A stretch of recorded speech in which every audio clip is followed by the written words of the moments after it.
flex, flex. The live is more than the section. With the runner, boy, you nigga, no question. You a runner, motherfucker, high stepping. Hey, you never had a big enough weapon. Motherfucker, never learned your lesson. I'm a 88 pack nigga, woof. I'm a 88 pack nigga, woof. I mean, day walker, drink blood, fangs out, full moon, motherfucker, change like a hoe, nigga. I'm just a nigga from the hood, tryna stack a little cheddar for the money.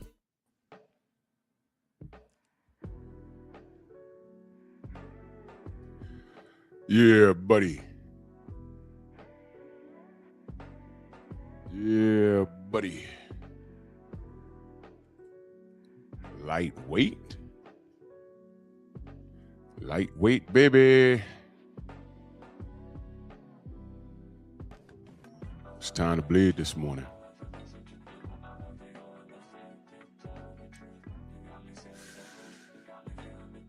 Yup. You missed Monkey Tuesday. However, we're going to spin the block. As y'all know me, I have questions. So let's do this roll call because I want to get to it. Todd Swindle, Bernard Gilbert, the Sensei Stormy B-Man is in here with everything. Salute to you, good brother. G. McCall. Coach Hudson in the building, HMC, main biker, Stillwater Boxing MMA. Tay, good morning. Black Martial Arts Society. Lone Star, Son of Tank. Steve L. the Mac, Shaquilla Fields. House rules, like the video, hype the video, share the video. We are our own algorithm. Let's not leave it up to Miguel to do anything for us because he does nothing for us. Rashad Livingston, salute.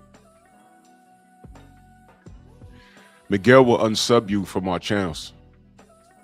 Seen him do it. And when you contact YouTube, YouTube will tell you that that's organic. And it's not. It's not. If it was organic, they would allow you to see and notify you who subbed, who exactly subbed. And if you're running a business, you can actually email the person and say, well, you know, out of curiosity, why'd you sub? I want to become a better content creator. Why'd you unsub? But they don't want you contacting the people that subbed or unsubbed.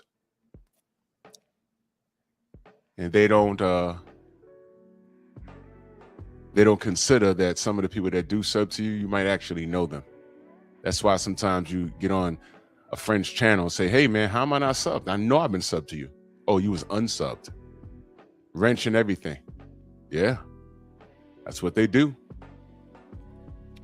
So we are our own algorithm.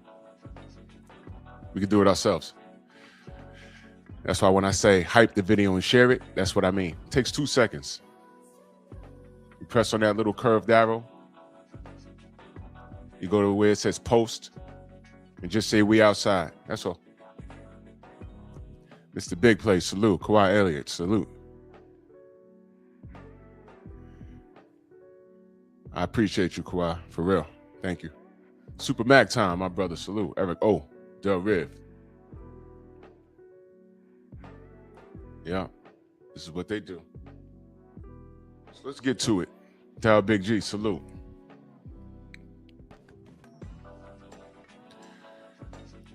Ortiz is speaking up. Ortiz, Oscar De La Hoya did a booty clap Thursday, when he's talking about how he's going to team up with Al Heyman and give him a lap dance.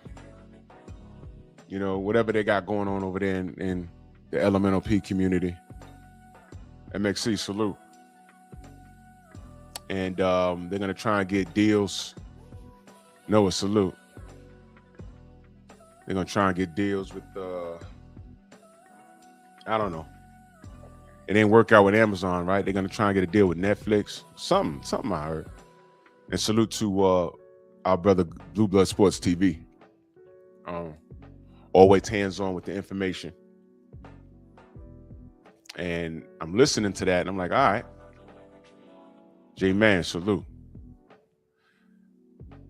And he's dangling the carrot in front of Eric Jordan. Salute. He's dangling the carrot in front of the hungry donkeys. You know, in the cartoon, when you got to make the donkey walk, you sit on it and you hold the carrot on a stick and a string to make him walk. You know, enigmatic son, salute. You know, and even when I was a kid, I'd watch that and I'd say, gotta be a dumbass animal, even if it was a cartoon. That'd be a dumb animal, right? You're walking, and that carrot's in front of your face, and you're not getting it. At what point do you just stop and say, get off my back? I'm gonna go find my own food. Get off my back. I'm gonna go find my own food. What you mean?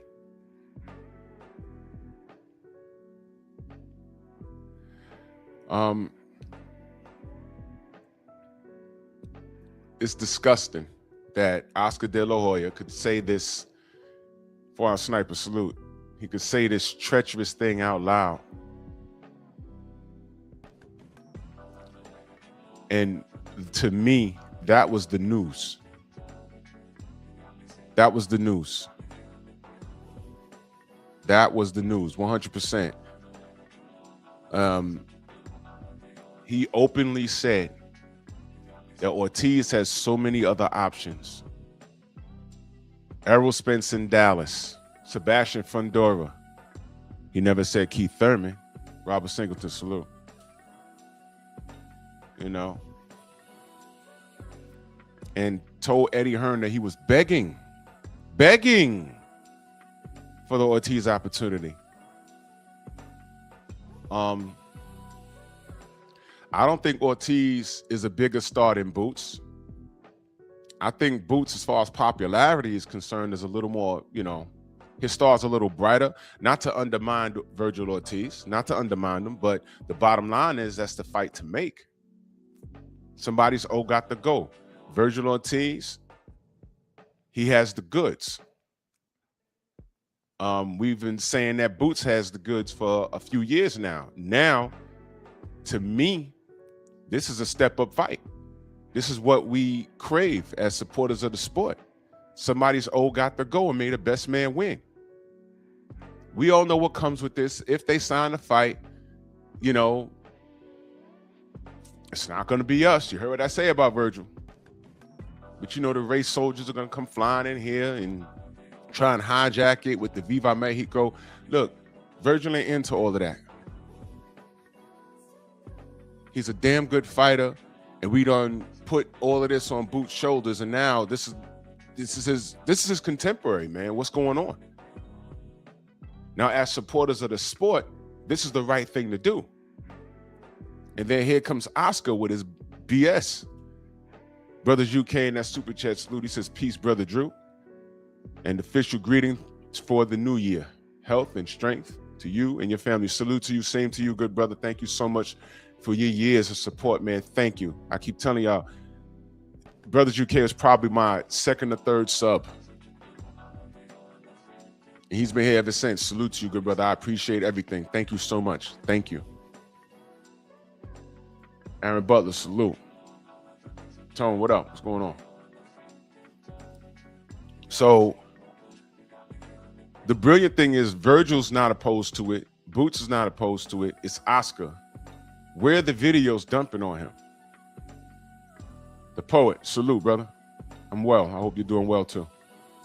Where's the thousands of videos saying, come on, Oscar, that's not right?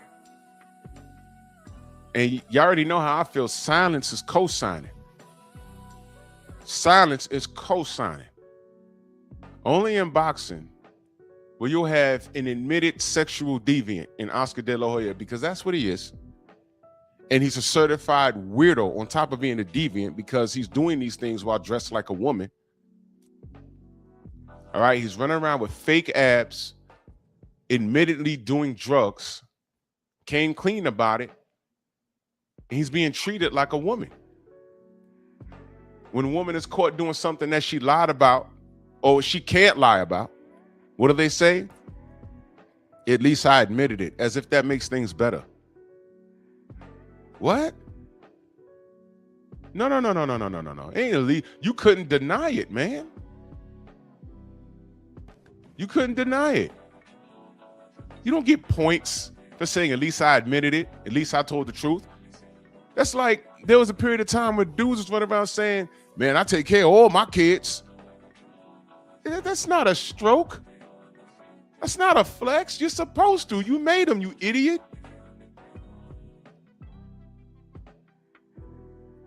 So here you have Oscar. That's a real picture that I made move, by the way, but that's a real picture. He's cross-dressing. He's a sexual deviant. He's a drug addict.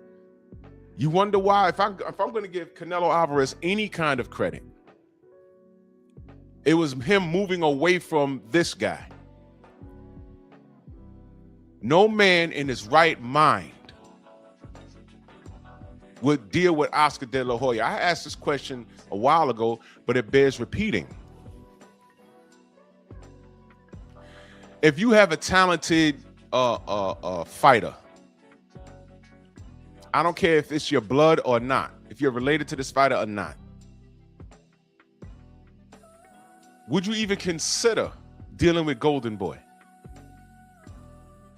And if you're black, it's a double-edged sword. First of all, I'm not putting my product in their career in the hands of an Oscar De La Hoya, because look at how he's moving right now.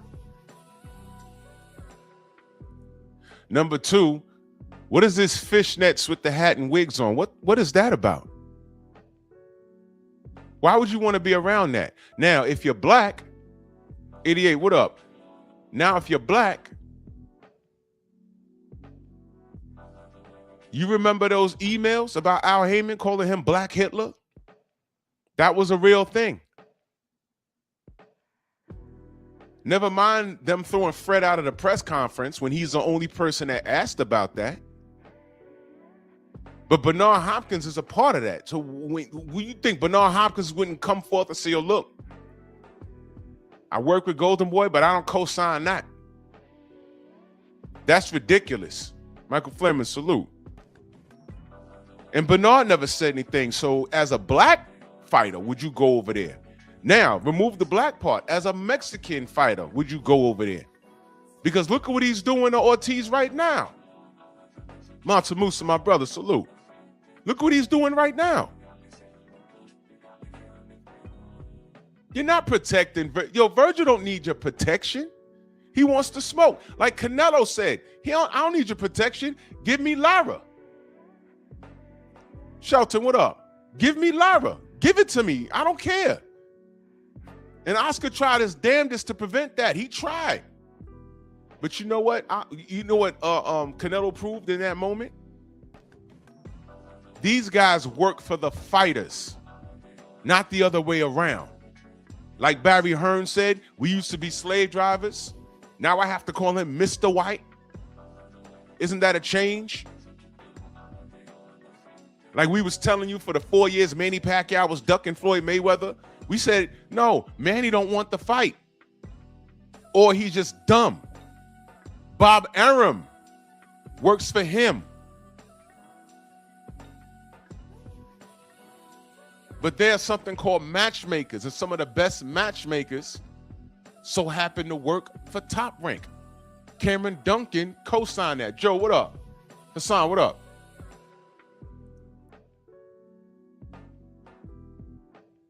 Cameron Duncan, he exposed that with the no black fighter list in the offices of Top Rank. You know, the same offices that were raided by the FBI, where Bob Arum had to sit on stand and admit that he fixed fights.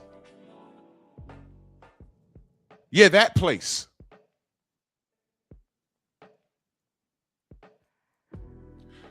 What you have is a mess. Cobra Head, salute. What you have here is a mess.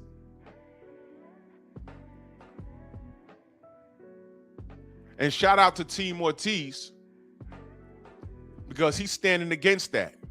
Oscar's threatening to sue Virgil Ortiz's direct team. For what? Not listening to him?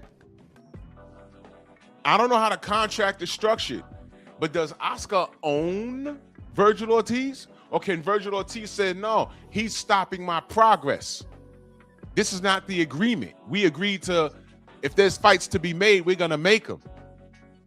What he's doing is he's trying to make me go in another direction for his financial gain because he has a personal beef with another goddamn promoter. But that's not how this works.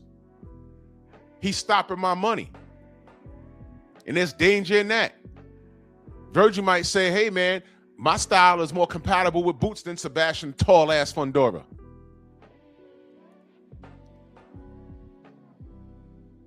I don't want to fight Errol Spence. The man flipped his car. He comes back. He looked okay. Bud destroyed him. It'll make him a lot of money in Dallas, but I'll be the B-side financially going in, and Oscar's going to cake off. But then what if I go in there and fuck around and lose the Errol? You saw what he did to Danny Garcia after flipping his car? What if he's on point that night? Then it's him and Boots. I want to get Boots now. Errol has a loss. See, so right there. Are we talking about what's right, or are we talking about lining these managers' pockets, these promoters' pockets? So where are all the videos condemning Oscar De La Hoya's moves? Now, what I respect is, again, Virgil Ortiz, his team is speaking up. They said, F that, well, you know, not so many words, F that, F you, we're still going to negotiate with Boots and Eddie Hearn. Oscar's clapback is saying, I'm gonna sue your damn team. That's his clapback, right? Right. Now, it's LDBC or nothing. There's only a few first cousins out here that we frequent. You know, shout out to Champ Side and a few others. But where the videos condemning Oscar De La Hoya? There's not many. I mean, they're on code between these clowns being on code and the LMNOP community. They're not gonna throw Oscar under the bus. You know what I'm saying? Because that community sticks together, and I mean that. Rod Neal, salute. But you know what I'm upset with? I'm upset with Boots, man. I'm upset with Boots.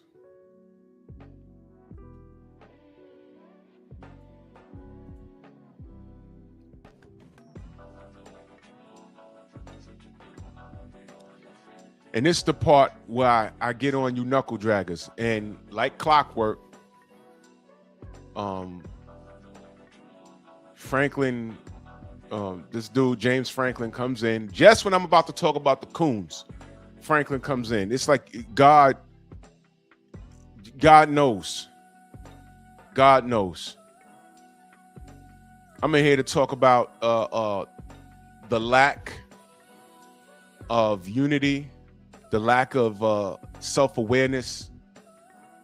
You can't make this up. I'm just about to go over to the black side of things, and this dude, James Franklin, shows up. Yeah, Black Martial Arts Society. You know, I thought you don't sue in boxing. Where are those people at? Get it back in blood.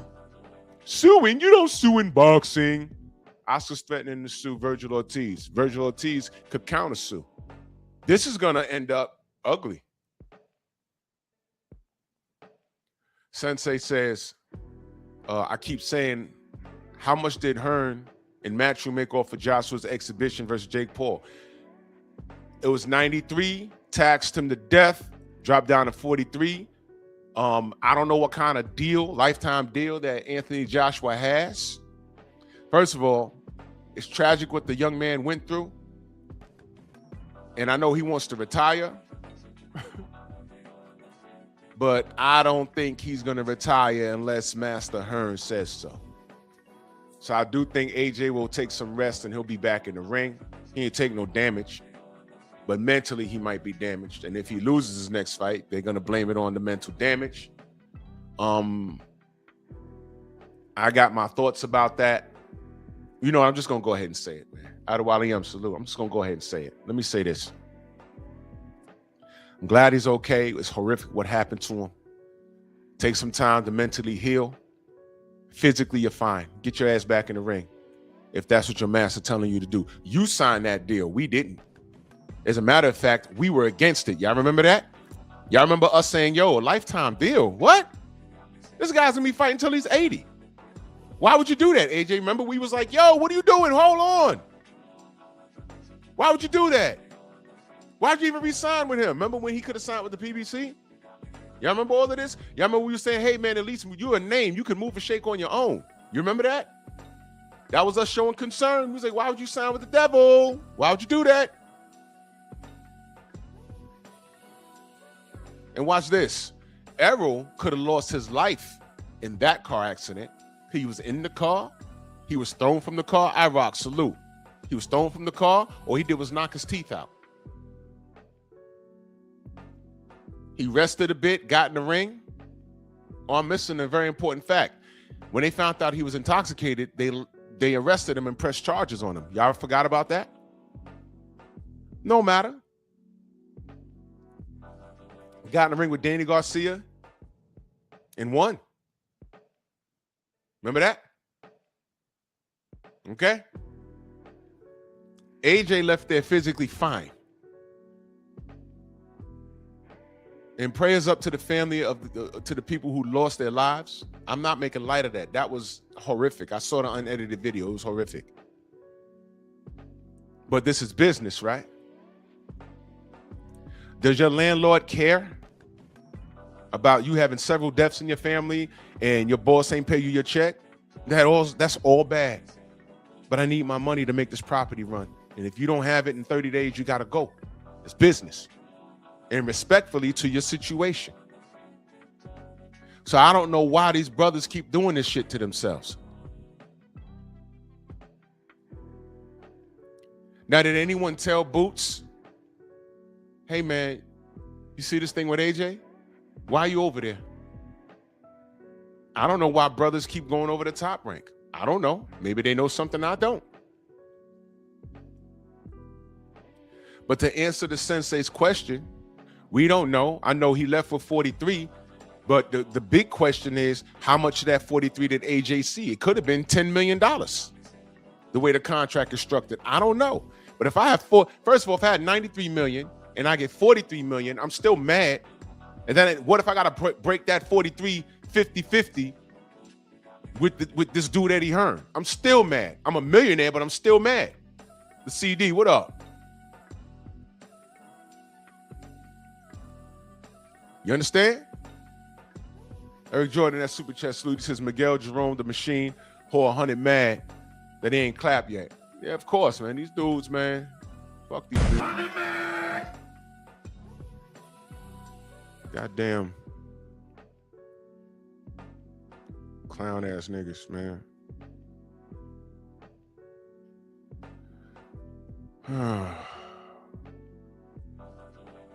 ¡Ay, Miguel!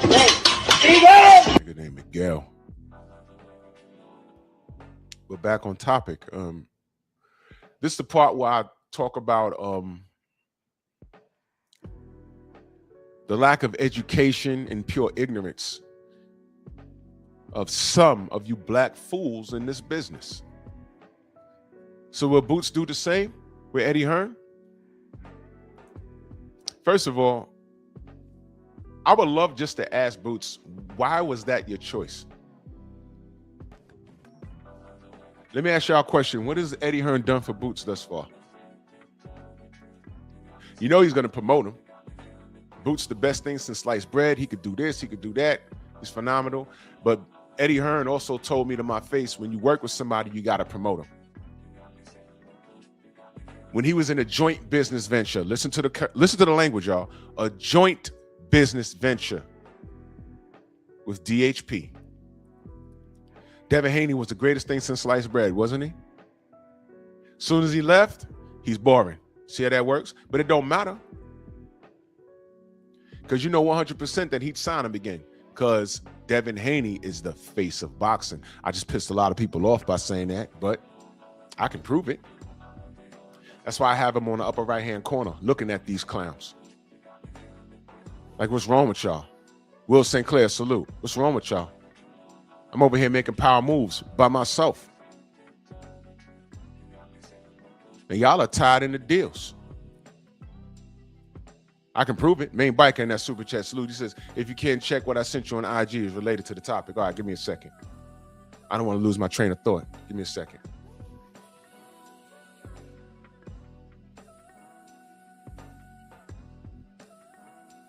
Devin Haney is a free agent, and it paid off because at the time when he was a free agent, it was before Turkey Al-Sheikh came into the business. And Turkey Al-Sheikh recognizes the aura around Devin Haney. Devin Haney generates similar hatred like how Floyd Mayweather did in his prime. Floyd's this, Floyd's that. They said he had pillow fists. They say he don't knock anybody out. They called him gay runner. Remember that? And all I said was, great, beat him. Did it happen? No. So who's having the last laugh? Now, is Floyd a dick? Yeah, but we ain't talking about that. When Floyd was an active fighter, my only defense to everything, people would have hour-long conversations about him and how he ain't shit, and I would listen to all the casuals in my locker room. You know, I'm like, yeah, I'm gonna be late for roll call, you know, talking shit about Floyd in front of me like it's hurting my feelings because you know what he just did Saturday night? He won. So when you can think of somebody that could beat him, let me know, we could talk. I always had the last laugh, no matter what. I always had the last laugh. And every week he fought, it was like, oh, he gonna lose now. Robert the Ghost Guerrero gonna get him now. He gonna get him with the body shot now. I come in that Monday morning. As soon as I walk in the locker room, I'll be like, money!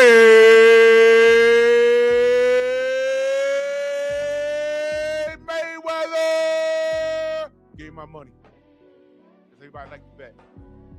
Casuals like to bet. Fine. Lunch on you. For the whole month, idiots. Dummies. Stormy in that super chat salute. He says, no, I'm trying to turn people on to asking these questions so the robbing on fighters is exposed. 33 and a third is a lot. Now think of Oscar put it together. You know, 33 and a third is a lot.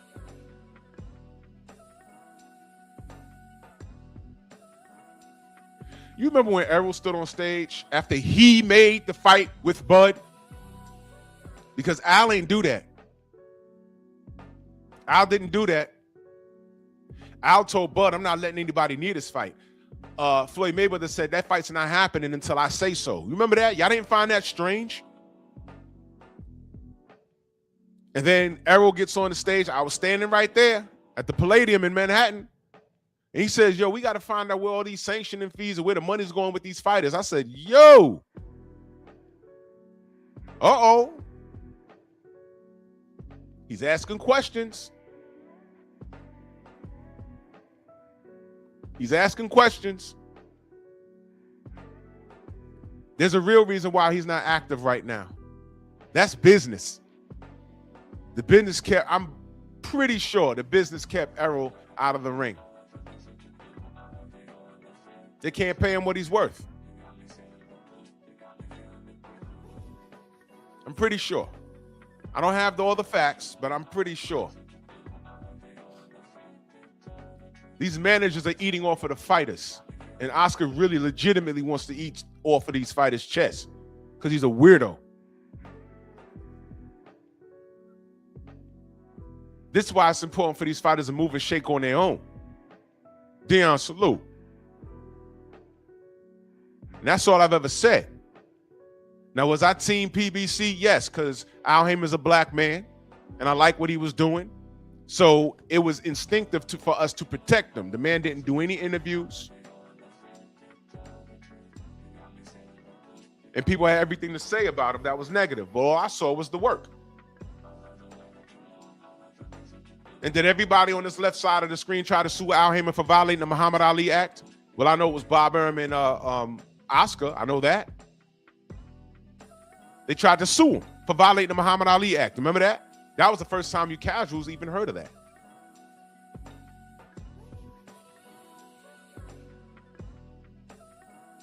And it fell short. It was unsuccessful.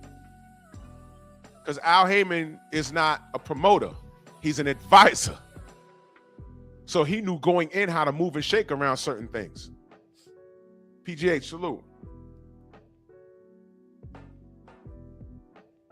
Freedom's March, my brother, salute. K-Rod, salute.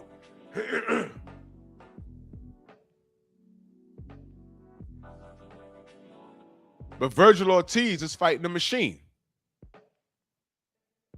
He wants what he wants, and what he needs to be doing is, what Oscar needs to be doing is doing what the fighter says. He's threatening to sue Virgil's team. Brandon, what up?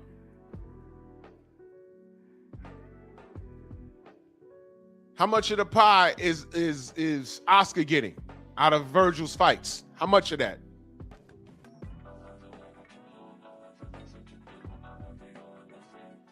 And this is why you look at what Turkey's doing, and he's going to turn around and put it in the hands of Dana White, and y'all complaining? You can't complain.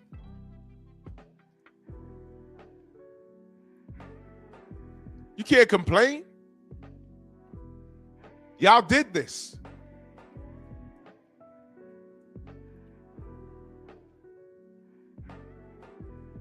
If your favorite fighter is not over on Riyadh season, you should be screaming and hollering for him to go, because I guarantee you he has a contemporary over there or two.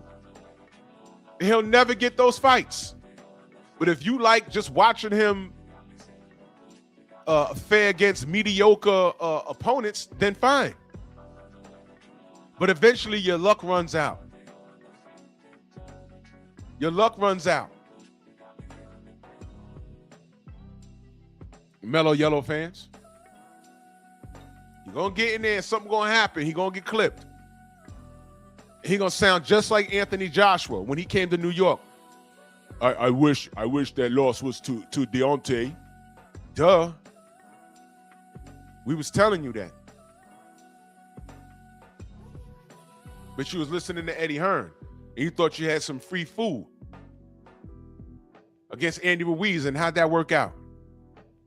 Came over here, you got poisoned, then you got your ass whipped. Anthony Bolton, salute. Duh, tried to tell you. But getting back to Boots, I don't know how his contract is structured either, but I asked y'all a question. What is Eddie Hearn done for Boots to date that we could look at and say, hey, you know what? That was a dope-ass move. What has he done? That's a real question. Can you tell me?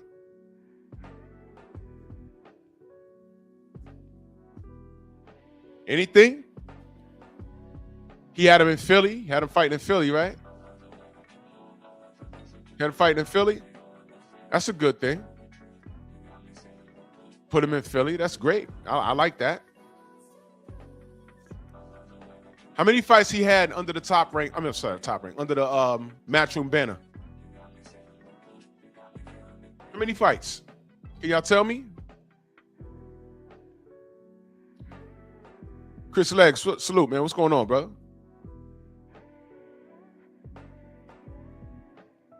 Oh, I like that. I like that. I like that. See, that's what I'm talking about.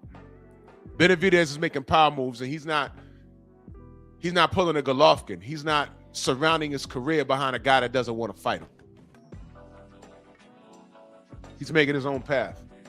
Rich, what up? Okay, he did make him bigger than the PBC did. Okay, so now he has the marketing. That's great. But now there's food on the table. Howard, salute. No plans for open tie? Okay, all right, no problem. That's cool. Thomas, what up? He got Boots of unification at 47. Okay, I'm asking because maybe I don't. Maybe there's something I'm missing. I'm asking. Now, question. Here's the part. You ready? You got Boots unification at 47, right? What good is that if he left 47?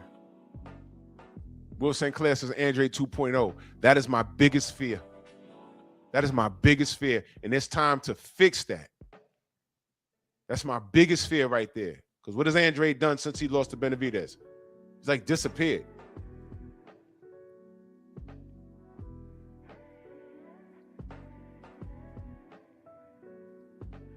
So I'm not, okay, unification at 47, that happened. But now he's at 54, so he just hit reset on the video game. Because had he had stayed at 47, we may have been talking about him versus Devin or him versus Brian Norman. And, you know, let's not forget, he did say he wanted to be undisputed at 47.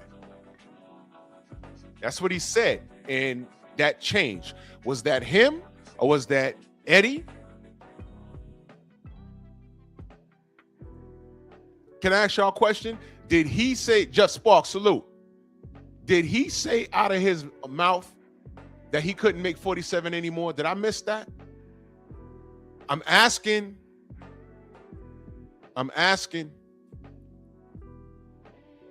Because maybe there's something I'm missing. Did he say, I have a problem making 47? Did he say that out loud? Is there an interview where he said, nah, I just can't make 47 anymore? Or is the fans just looking at a picture of him looking cracked out, just concerned? Is that the fans saying that? Nicholas Levy, salute. Is that the fans saying that? Or did he say, yo, look, I can't make 47 anymore? Did he say that? Somebody educate me, please. Did I miss it? I may have missed it. Somebody correct me. Jalen Hudson, salute. Did he say that? Anybody? Did he say, I can't make 147 anymore?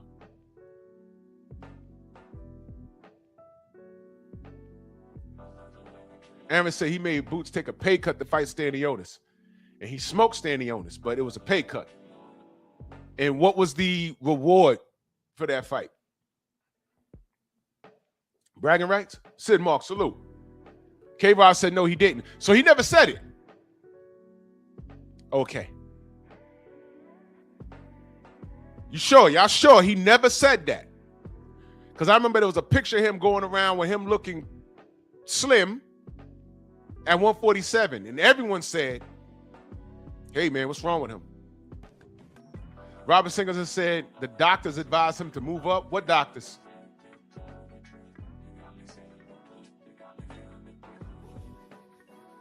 Now, Thomas, you're right. I'm just saying why he leave 147 in the first place. Because he was on Devin's list. Why'd he leave? Everybody knew Devin was going to 47. And while he was at 47, who was there? Brian Norman Jr. Remember when that was the fight we was trying to make for like 6 months? And who stopped that?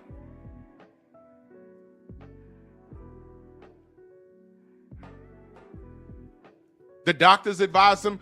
Did Boots, wait, hold on. Let's analyze that.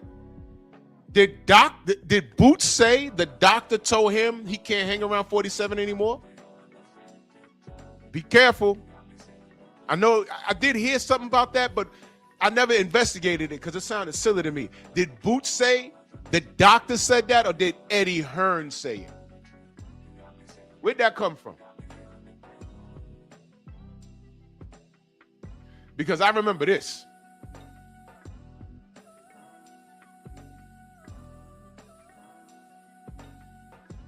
The CDB says Eddie said it.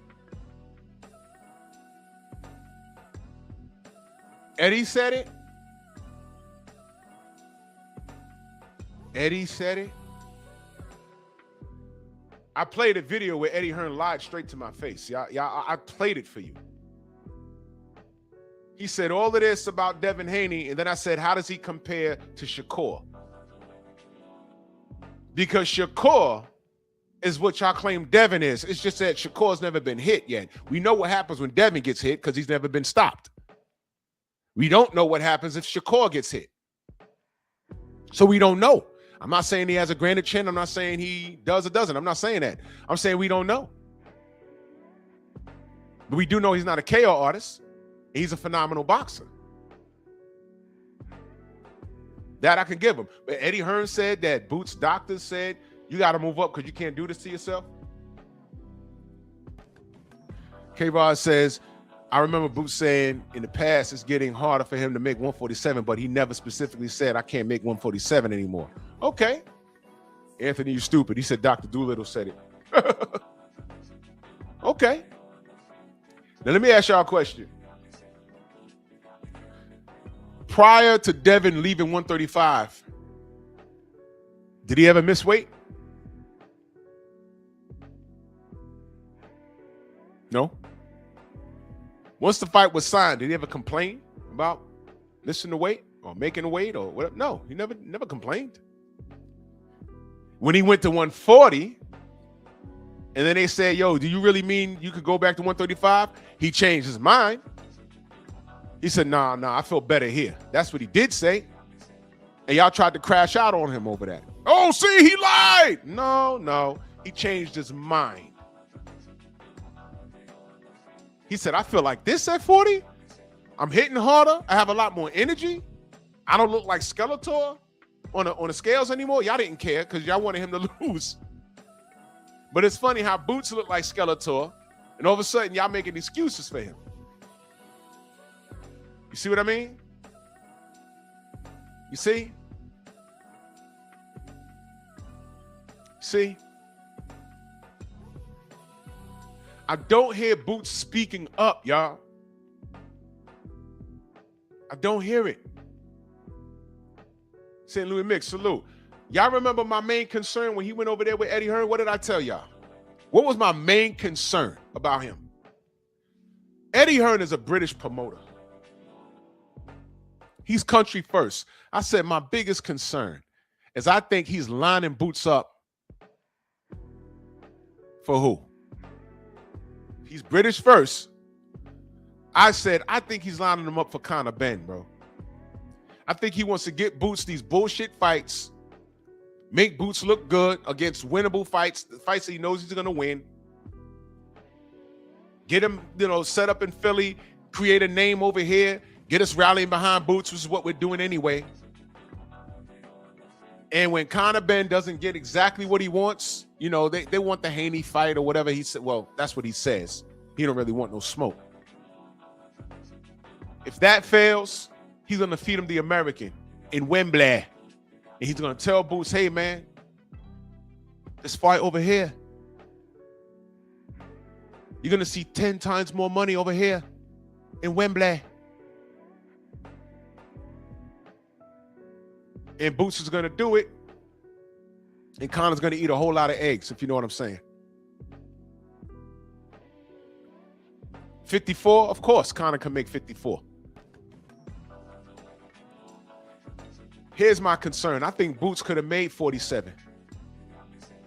Boots is disciplined enough to make 47. That's what I feel. In my heart of hearts, I feel that. But I think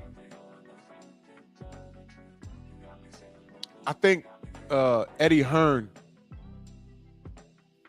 he kicked off on that Eubanks thing, and that rematch, he made Eubanks come down in weight. And you saw what happened. And I think he'll promote Boots and bring his ass over to the UK somewhere. And that'll be Boots' first loss.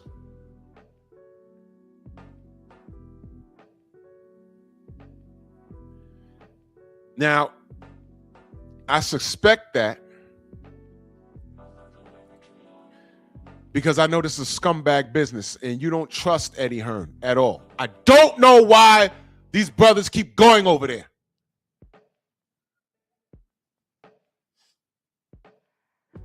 Even you UK brothers, I don't know why you do that.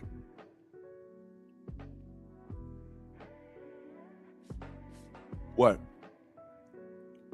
You like how he protected the Lycan, Dillian White, that beat sample? Let me tell you something. He's a dirty fighter. And the only reason why he did that was because it was in his best interest. Dillian White was his product. And what he did was protect the product at that time. And he used business to keep that B sample sealed. That's right, Thomas. He's country first. And he has one of our major fighters over there, but Boots didn't go over there kicking and screaming. He went because he wanted to. He went because he felt he didn't have any other means to. But when we say, hey man, I don't know why these guys don't sit down and talk to Bill Haney about how things move and how things work. You guys run over here to all these guys that are well established, and you end up killing yourself. Talking to Bill Haney is free game. In my opinion, game ain't free. You need to charge people for what you got to tell them, especially if they're applying it to their real life or death. But they don't respect themselves. They don't respect it. When I say themselves, a black person will look at a black person and not respect them. I know an MD right now. He's a little younger than me. And you would never know, because when he's just casually hanging out, he wears some Air Force Ones, some blue jeans, and a white t-shirt. And he looked like everybody else. But he's an MD. I'm 5 years older than him. So what that mean? He has MD plates on his Jaguar. He's a doctor. Okay? He's a doctor.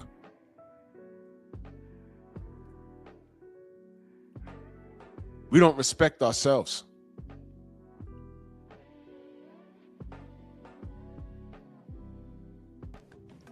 Y'all understand the show now? Even if you ain't go to Bill, you couldn't try and have a conversation with Al? You couldn't try? Al, let me kick it with you for a minute. Pick up the phone and try and call Don King if he could talk. Did you make the effort? I'm not saying whether he did or didn't, but you ended up with, man, why would you do this, man? All this negative about Devin Haney, he's the worst thing in the world, but he's one of the highest paid boxers right now. And he has no boss.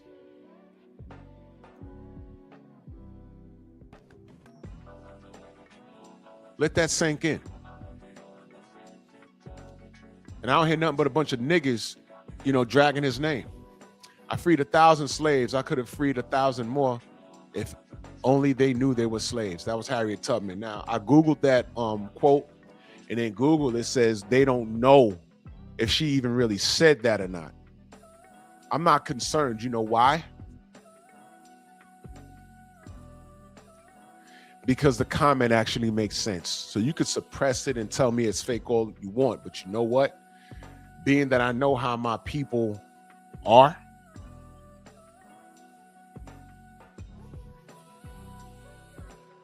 I believe the quote.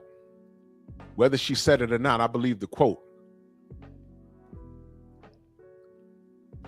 Because most of you niggas are the plantation. Most of you niggas normalize the plantation.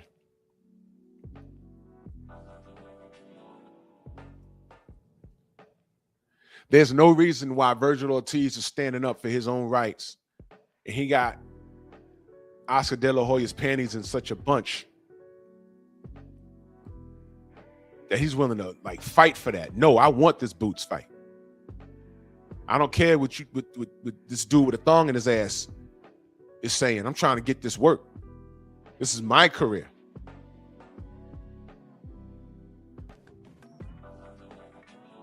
But Boots is over there with the plantation leader.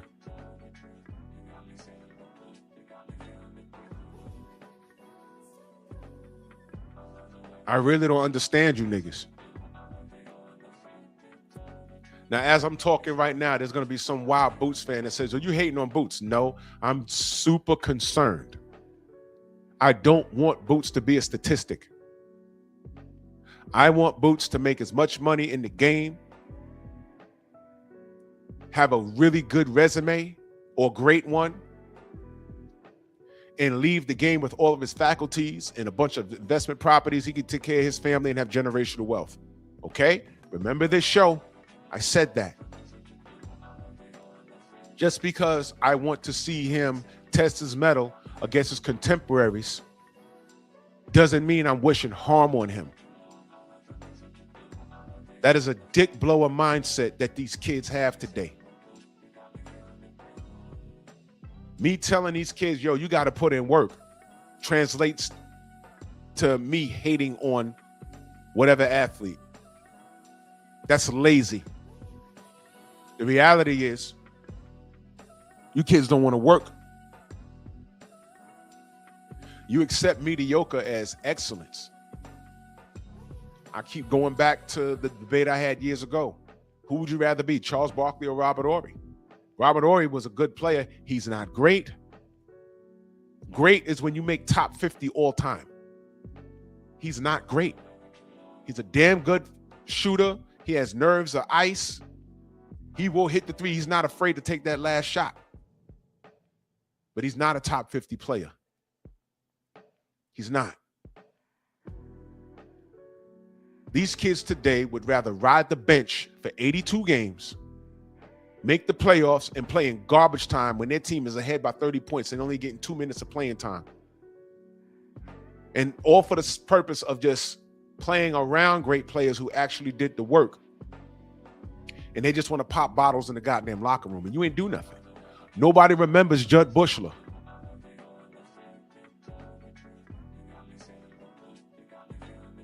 Uh-oh. And Judd Bushler was nice. Y'all don't even know who the fuck that is. Robert Singleton in that super chat, salute. He says, I'm a Boots fan, but you're 1,000% on point, OG. More fighters need to hear this. Hey, man, this is concern. This ain't hatred. You feel me? You understand? This ain't hatred. I'm concerned. As soon as he went over there, I'm like, no. Just like when Bud got on a plane and went to Dubai and he's down there taking pictures with Tyson Fury. I said, what the fuck is he doing down there? Daniel Kinahan, Bud, no. No, not him. I ain't want to see Bud with Kinahan. I ain't want to see Bud. I'm glad he got away from Top Rank. I ain't want to see him over there with Eddie Hearn. I ain't want to see, come on, man.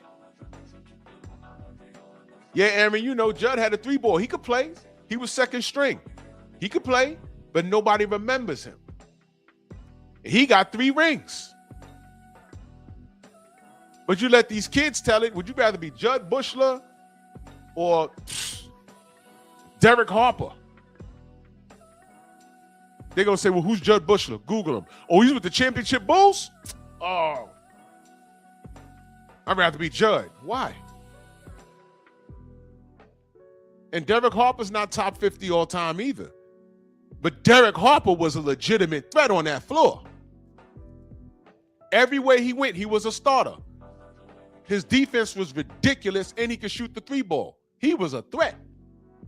Well, you let these kids, they'll look it up and say, they're going to go, who got the chips? These kids are lazy. And they're uneducated. That's my fear with Boots. Boots had a deep enough fan base, and he had people looking at him like, yo, could he be next up? All he had to do was do what Bob Arum said Bud didn't do. Bud's not out loud, and he wasn't out loud like that, but he had all the talent in the world. And it drove Bob crazy that he wasn't out here grandstanding and mouthing off like Floyd Mayweather was doing in his prime. It made him crazy. Because that's what he wanted a nigga to do. I fucked up with Floyd. Now I got this other $1 million nigga here. Why isn't he talking? That's just not what Bud did. Bud did his talking in the ring. It was your job, the promoter, to promote this guy. Why the fuck was you doing that with Manny Pacquiao and didn't do it with Bud? And then turn around and said, I lost all this money with Bud. I could have bought a house in Beverly Hills. And you killed the Manny Pacquiao fight for Bud. You didn't even want to pass the torch to him. So these are what these demons are doing to black fighters, and these niggas are still going over there.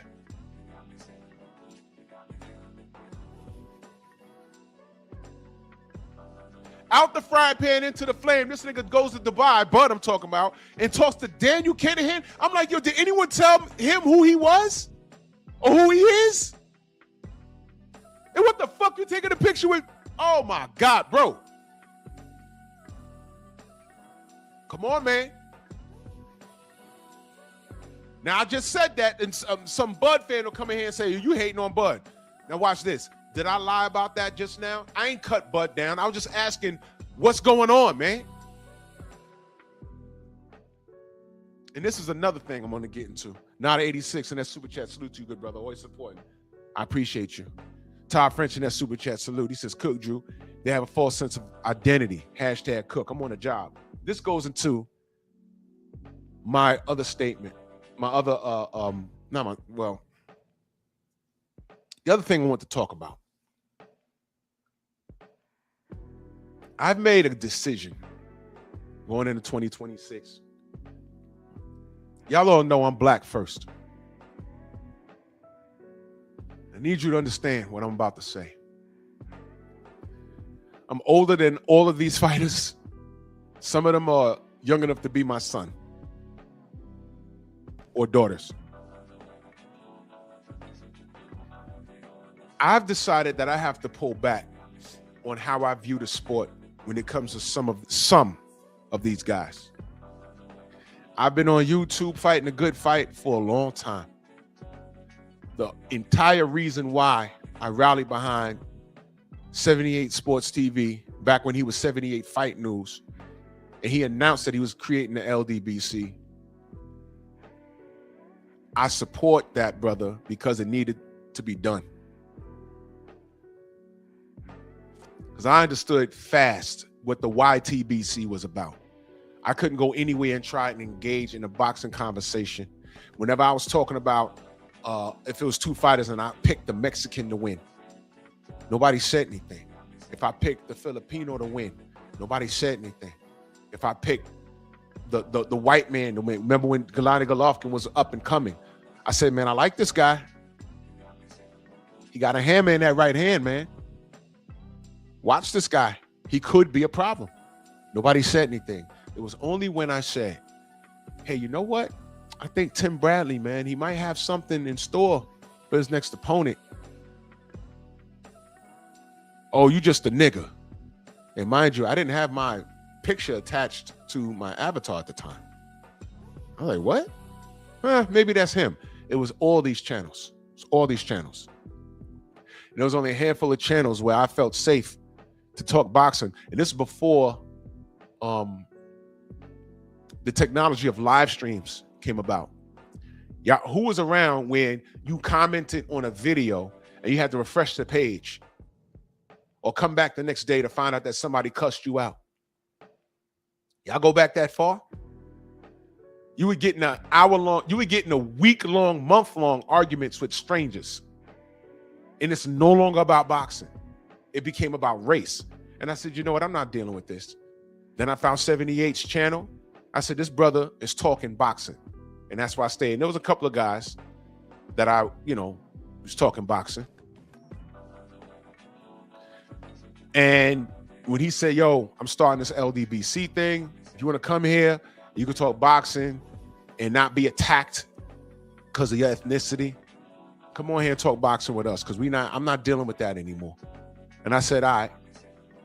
And that's when I started my channel because I wanted to support the movement. And then live stream technology came along a little before that. Star City J, salute. So that's just my brief history with me getting involved. I just wanted to support the brother, and it's blossomed into this. And as you can see, we still get attacked by various races, self-hating niggas. That was just in the chat. I'm up here talking about this, and he wants to come in here and talk about, the dude that he wished his girlfriend looked like. This is strange, very strange. This is horrible. But what I've decided, let me see something.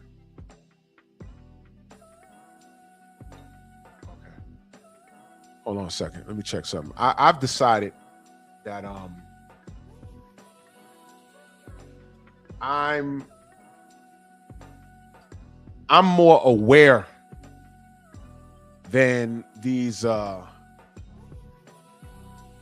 kids are in the game of boxing. I don't know who raised them. But I get it, because when I see men like Derrick James working with Ryan Garcia, look, I don't know what kind of I don't know what anyone's financial situation is. Rolly, what up? Dill Spoolie, salute. I don't know.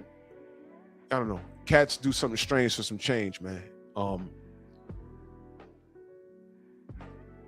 But me personally, even under duress, you couldn't make me work with Ryan Garcia. Not after what he did. Not after what he did and what he said. Never. Do y'all understand we gave Derrick James an award? Y'all wasn't even around for that. TZ Frank, salute. Y'all know we gave him an award. Y'all remember that? It's a few years ago. Y'all remember that? We gave him an award.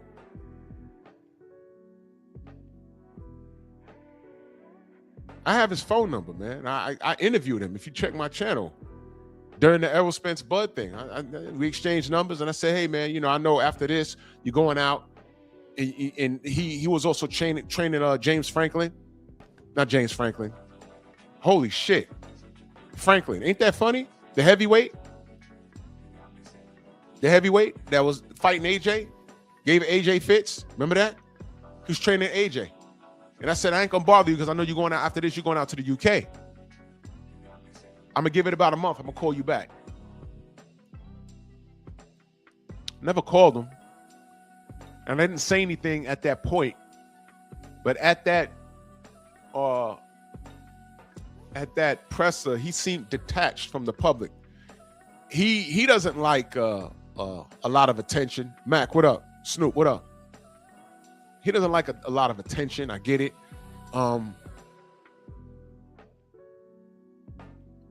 When Trill Bill clowned Louis Hinton, salute. When he clowned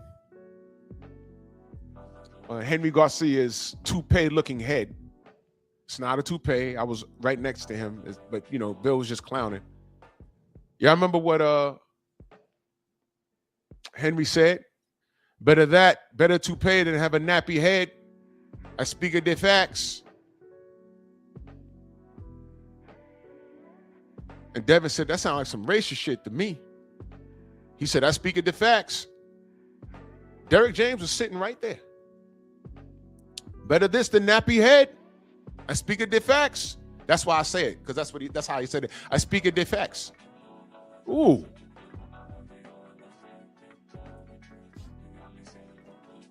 And I'm like, yo, I'm sitting in the front row.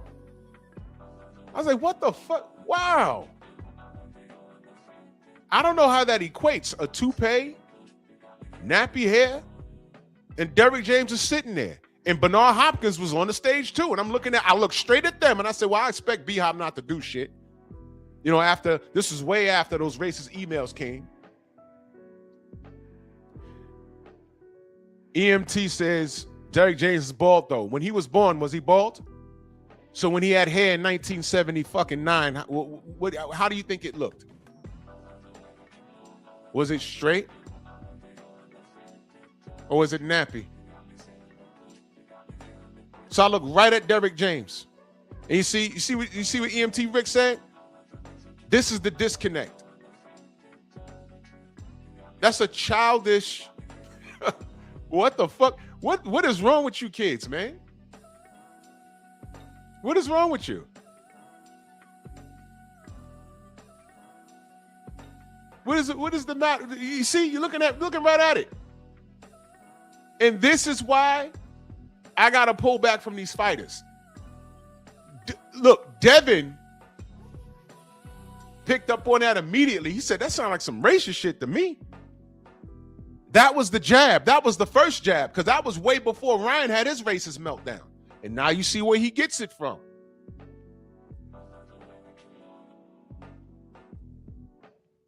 So I looked at that. I said, uh-oh, more to come. I said, okay, this ain't the last we've seen or heard of this. I could deal with people calling Devin, oh, pillow fist, chinny. All of that's a lie. I could deal with that. But when I'm talking to young Latino fans, and I remember I interviewed that young man and his friends outside of the next conference, and it was I spoke to him 1 year, and then a year later, I interviewed him again, and he stood on supporting Ryan Garcia. So then when MJ, what up? So then when I asked him, what about his racist outbursts? He says, no. All of them was like, no, we don't agree with that. You don't? You don't. But you're here. You didn't even get inside, young man and his friends. And when we talk about him popping dirty, what do you think they did? They brought up Victor Conte. I didn't even bother to bring up Uzi Sajjad. I didn't even bother. They don't know who the fuck that is. But they've been conditioned. But when I see you darkies conditioned the same way, because you're hating on someone that looks, his nose is wide like somebody in your family. He's the complexion of somebody in your family.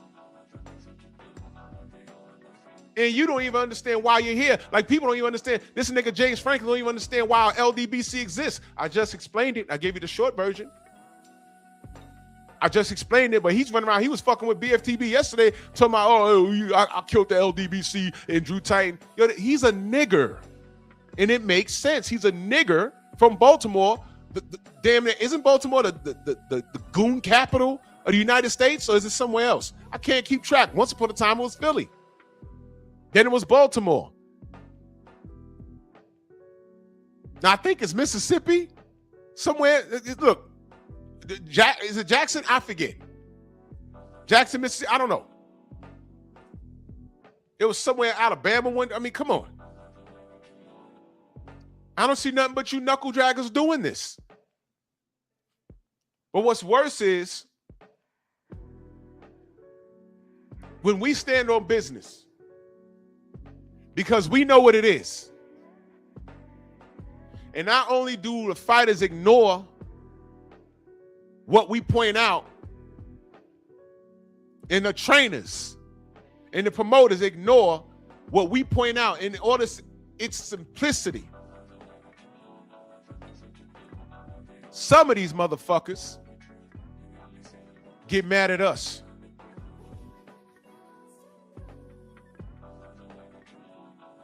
You think everybody's a fucking enemy to the point where you don't even know what the fuck support is. I'll give you an example of that.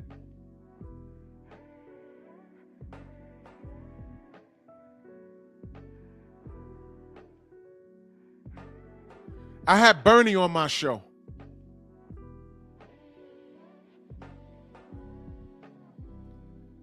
And he pulled up late. I didn't appreciate that.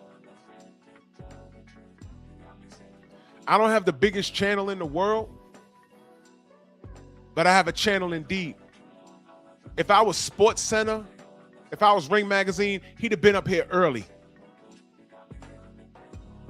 But it's a black dude with a small channel, and I'm from the Bronx. I'm known, but I'm not known.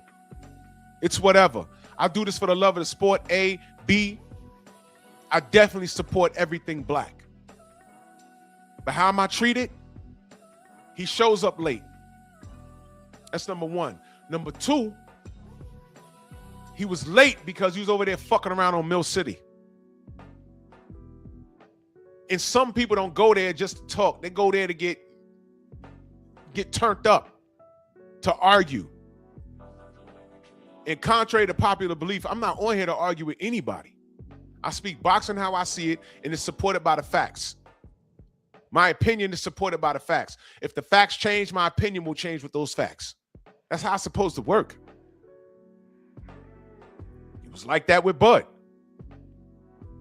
There were certain things that were being said along the Errol and Bud thing where it made me change. Like, hold on. Al told him what? Wait a minute. Wait a minute now. Floyd said what? Why would he say that? And then Errol says, I feel like I'm being played. Wait a minute. What's going on? And my opinion changed. See how that works? And I still support Bud. Still, 100%. I bought every one of his pay-per-views. I've been to 2 fights. When he was fought Amir Khan at the Garden, I was there and I bought the pay-per-view. Vegas, when he fought Errol, I was there and I bought 2 pay-per-views. So I support. The rest of you dudes just get on here and look for stream links. I support. But Bernie comes here. First thing he says, sorry I'm late. I was over on Mill City. I'm like, oh, man. He was already on 10. So not even 2 minutes into the conversation, Bernie, glad you're here. Salute to y'all. Y'all did a great thing. Salute to Bud.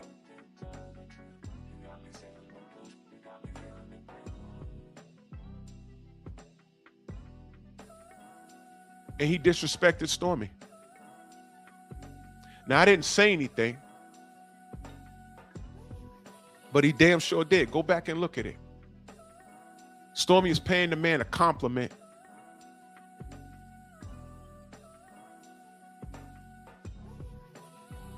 And just in basic conversation, he disrespected Stormy. First of all, Stormy's not an idiot. As a matter of fact, I'd say that Stormy and Scrapbook, and shout out to Curtis, our fallen soldier. These 2 men are the most intellectually sharp men in the LDBC. And they don't get the respect that they deserve. And I let that go because he's already here. And I'm like, all right, let's just do it. Stormy cut his camera off and he just hung backstage for a minute. And I just conducted the conversation. But we didn't come in. We're not the enemy, brother. We're not the enemy. We never were. Stormy was the one telling me all this time. He said, man, when that Bud fight happens, Bud's going to beat the shit out of Errol. He told me that every time we spoke about it. I said, really? He said, yeah. But he wasn't saying it because he's only Team Bud. He said it because he broke it down, the intangibles. Stylistically, Bud was better. He proved it. Bud is a gym rat. He don't have any bad habits. And it showed in that fight. I said, well, shit, Stormy, you're right. I wasn't mad. Now, had Bernie had calmed down for 2 fucking seconds, him and Stormy would have had an excellent conversation. Every time I have a trainer up here, we had Ronnie Shields up here. And Ronnie, when he cut on his camera, he didn't know what he was waiting. He knows about social media, but he didn't know what he was in for. He didn't know if it was going to be a clown show or whatever. But him and Stormy got to talking, and Ronnie was just smiling and everything. He had a good old time. And when trainers and Stormy start talking, I hang back. Because a bit of that is a conversation I can't comprehend. I'm not a trainer. But that's what the Stronghouse is about. Bridging the gap, educating people. And with the Bud and situation, what he did with Canelo, man, it's a great thing. It's a phenomenal thing. And it's something that we need to celebrate as boxing supporters and as black people, because y'all saw my chat. We had the racists come through my chat. Well, 3 in particular. And none of them come back anymore. Remember Figure Drawing, that guy? The kid that was trying to argue with me or everything, he stuck around. I said, bro, just come back. Whatever happens. That Sunday morning, when the fight's over, if Bud lose, I'm going to go live. If Bud wins, I'm going to go live, but come on back. Pop your shit. Yeah, the dude that claimed he was 60 years old, yo, if Bud lose, close your channel. What?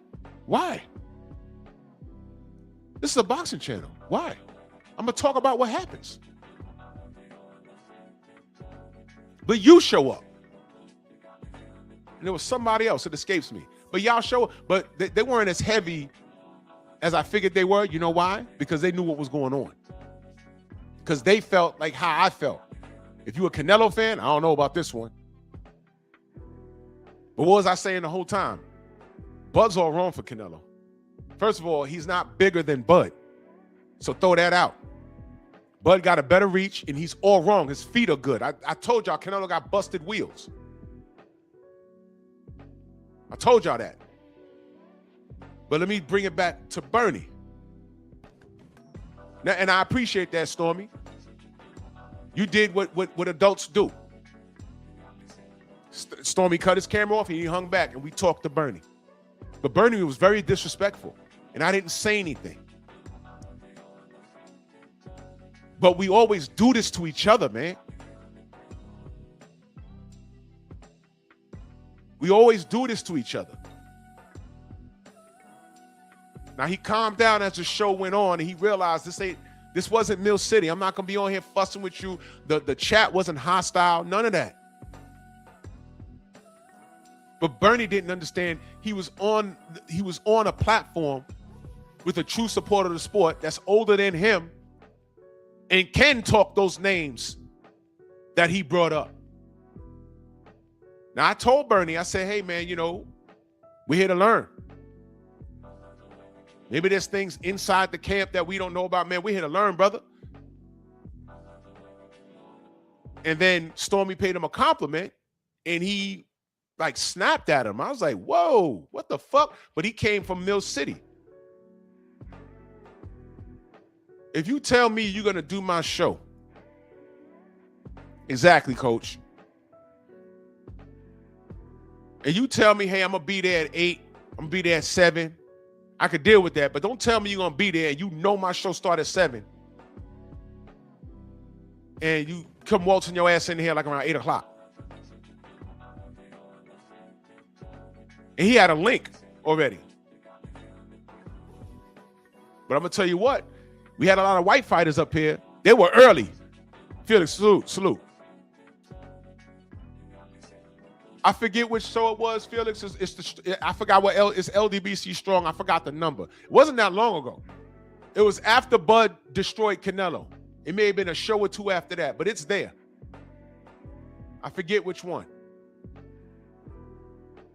It wasn't the next day. It was probably 2 weeks later. I forget. But it was very disrespectful, but we didn't soil the show. We just rolled with it. But I'm saying something now to make a point. Some of you cats, and I'm talking to my people now, some of you cats, y'all are out here fussing so much, you don't know who's friend or foe. You don't know who's friend or foe. And it's like, yo, calm down. This ain't the place for that. I have Vinny Pazienza on here. He was early. Gerard Harlem in the building. He was early. These dudes come up early.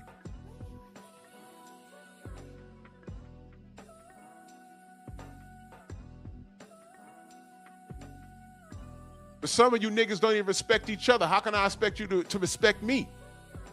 Joseph Townsend, salute. You don't respect yourself. Bernie don't need to be over there arguing with anybody. Bud did what he did. He has the last word. But some niggas just like to argue like that. They like that. I'm not like that. I'm not cut from that cloth. I told y'all, that's why I don't do debates. I could debate with the best of them. I know how to do it.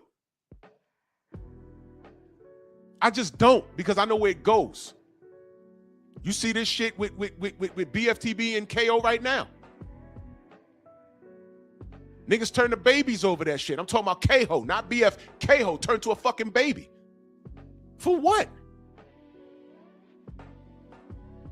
You win some, you lose some. Get out your feelings. Niggas run back to their channel and start not even sneak dissing, dropping names like, yo, dogs, I didn't know it was that serious. Got body bagged by Rachel and you in your feelings. You chose that debate, dumbass. Gonna tell Rachel, I want to debate Chocolatito versus Nonito, and I got Chocolatito. What the fuck? She gonna pick Chocolatito? He was trying to son a woman and got his ass obliterated. And got mad and ran back to his channel. That nigga's a girl. I don't deal with dudes like that. I promise you I don't. Super panels of people cussing each other out. It gets so far away from boxing, it turns to some personal shit. We'll pull up and I'll do this and you ain't gonna do. Man, shut up, bro. Everybody tough. Shut up. That's why I don't engage. I don't. Because these niggas ain't mature enough. They're not.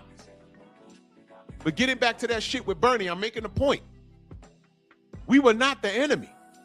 You showed up here late, and then 2 seconds into the goddamn platform, Stormy's paying you a compliment, and you snap at him. And I'm like, wow, bro. Wow. And I'm going to tell you something else. It ain't the first time he did that. He was on Tay Jones' show last year, and I sent Tay Jones a super chat, and he read it to him. He snapped at the super chat.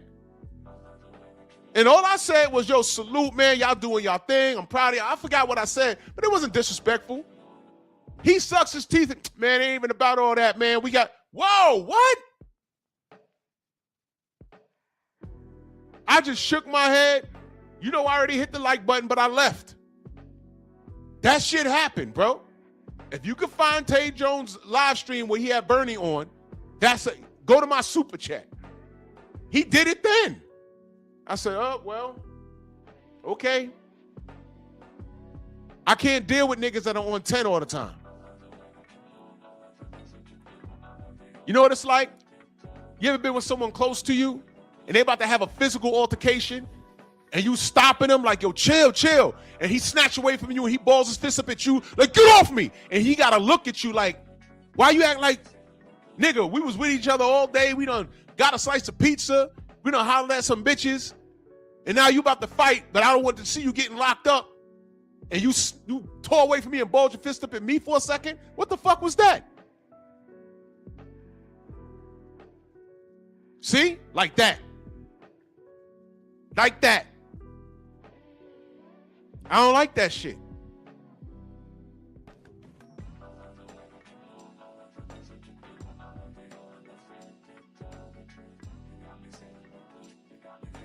I'm tired of protecting these niggas from themselves.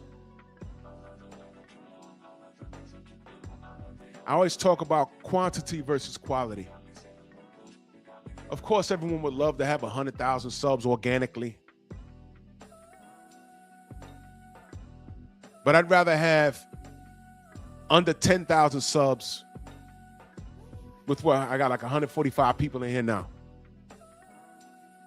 I'd rather have under 10,000 subs, quality eyesight, with a little over 1,000 views on some of my videos, than 100,000 subs in a platform built off of arguing, debating, and just pure chaos. I can't operate like that because you get so far away from the point, the topic. And that's why BFTB is great at what he does. Because after you get to screaming and cussing,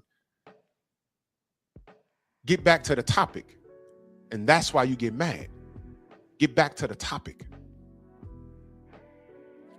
You know how you win a debate? You don't engage with some shit you're not 100% sure about. You get dumbasses on a panel that just like to argue because you don't like what they said about your boo-boo. Or B-U-B-U, B-E-W, B-E-W. Mellow Yellow. When you have a grown-ass man saying that I will defend Tank Davis against all, what do you refer to people? All enemies, foreign and domestic. What the fuck does that even mean, bro? I'm not protecting anybody. These motherfuckers grew up and said, I want to be a boxer. And all I'm saying is, hey, you got a contemporary over here. You got a contemporary over here. You got a contemporary over here. Are you going to fight him or not? My brother Junior, you understand? I don't need to debate on anything. I don't need to, because I know what I know. Everyone got all these things to say about their favorite fighter. All I'm going to ask you, I don't care who your favorite fighter is, who's his contemporaries? This guy, and this guy, or that guy over there? Okay, please explain to me why they're not fighting. And don't let your favorite fighter be the A side, because it falls on that fighter. That's all I'm asking. Now, if there's something I don't know, I will allow you to educate on me, because I'm not gonna argue about something I don't know. That's ignorant. Making multiple accounts to come on here and put LDBC in your name, James. Just the fuss because you want to defend Mellow Yellow, who don't even like you. That's insane. And what's insane? Doing the same thing over and expecting different results. Holler at me when Tank signs to fight somebody on this motherfucking list right here. Even if they're retired, for Pete's sake. Holler at me when he's fighting somebody here. Tank, I'm talking about. Because the only person on this list that he did fight, he fought to a draw, and we want him to run it back, and he's not doing that. So holler at me when he does something for me to talk about. Until then, stay on his dick and get off mine. See how simple that is? These dudes are slaves, and they don't even know it. You a slave to a fighter that don't like you and is not doing anything. Why do you think I'll call these guys gay? Now, if you come over here and get that knowledge, I could have freed you if you knew you was a slave. You get the connection now. Anything I ever said about Bud was out of concern. Now, you go to a hardcore Bud fan, and you ask them, hey, man, what was that down in Dubai? Either A, they don't know, or B, they're going to say, well, he didn't do anything down there anyway. But the point is he went. The point is he went, and we didn't like that. And nobody around him was able to tell him. Nobody around him, come on. Bomac didn't say, hey, man, there's some research on this guy, Daniel Kinahan. Not good. We shouldn't even go down there. No. He went down there looking for a deal. And I said, yo, bro, not him. Not him. The intent was there, though. I didn't appreciate that. What, I'm supposed to ignore it?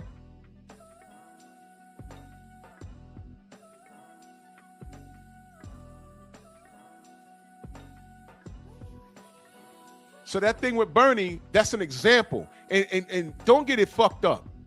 I really don't care if y'all run back in time. I don't care. Yo, Drew Titan was talking shit. I don't care what you do. Because at the end of the day, Bernie met me face to face in Vegas. BFTB was there. He stopped me. He said, don't I know you? I said, I don't know. Do you? Yeah, I know you on YouTube. I said, yeah. He said, don't you work with that dude, Fanon? I said, at the time I was working with Fanon. I said, yeah. He said, oh, yeah, that's where I know you from. He stuck his hand out. We shook hands. Well, we gave each other a pound, and we was talking. And this was before the Sean Porter fight was signed. And I said, I'm hearing about you and Sean, you and Bud and Sean. What's going on? He said, yeah, man, that's in talks, I said, how you think you're going to do? He said, I don't know. We just going to do it. We just going to do it. BFTB was 5 feet behind me having another conversation. He turned around. He said, I got to see it, homie. So I stepped out the way so he could see BF. When I stepped, he stepped with me like we was dancing. So then he kept talking. Yeah, man, Sean, he a dog, but, we just going to get him. BF said it again. I got to see that, homie. So I stepped back to my right. He stepped with me. True story. It was at the MGM Grand in the lobby by the fucking boxing ring. That's a true story. That shit really happened. He didn't want to talk to BF. He knew who he was. You can't miss him. BF is there with a fucking shirt on that says BFTB, the hat, BFTB. Couldn't miss him.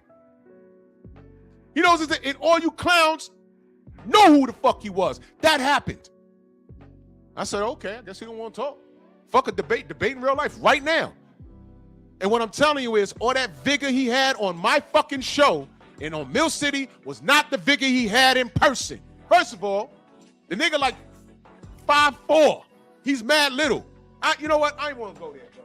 Because it's going to sound like, I'm not. I'm saying that what he put out, to me, when I gave Tay Jones that super chat and I was paying him a compliment, what he put out there and what he put out to Stormy on my show was unnecessary.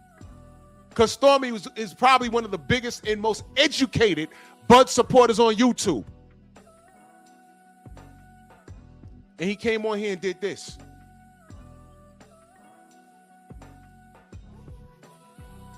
What you did was pull up on a crowd full of people at a party and shot into a crowd for no reason and hit the fucking teacher that everyone liked. That's what you did. And I've been looking for a way to say this since then. But this live this morning, I'm making it known. A lot of these motherfuckers in the industry, black motherfuckers, don't deserve my support or protection. Renzo, salute. They don't. 704 Joe, salute. They don't. Because they don't understand what the fuck's going on. Or they do and they don't fucking care because they're going for themselves. I was the only person that got on my fucking live stream. And when I found out that Bud, I heard he was having some trouble with one of his baby mamas during camp or some shit. I was the only person that voiced it and said, come on, bro, I need you to focus. If I need you to be focused on anything, it's that.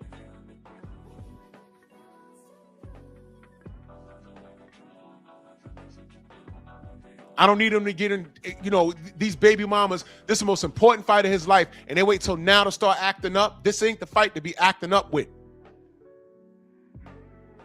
And thank the universe that he had his head on straight. I don't talk much about how he lives his life. Y'all like dragging Arrow for his drinking. I could drag him for being a connoisseur of pussy. Having kids, I would say having kids out of wedlock, but he's not even married to Shorty. Got kids with her, got a kid on her outside of that relationship, and he's not married. I didn't harp on that. You noticed that, right? Because I would rather talk Bud up. I'd rather talk him up. I didn't want to talk about the busted gloves and shit, right? There's a whole lot I could be talking about, but it would sound like I'm cutting him down. I wanted him to win in life, and he's done that. And even when he won in his own goddamn town, they pull him over. The cops pull him over. You see? Now, he could be annoyed with his own community. I don't care about that. He ain't do no interviews with us.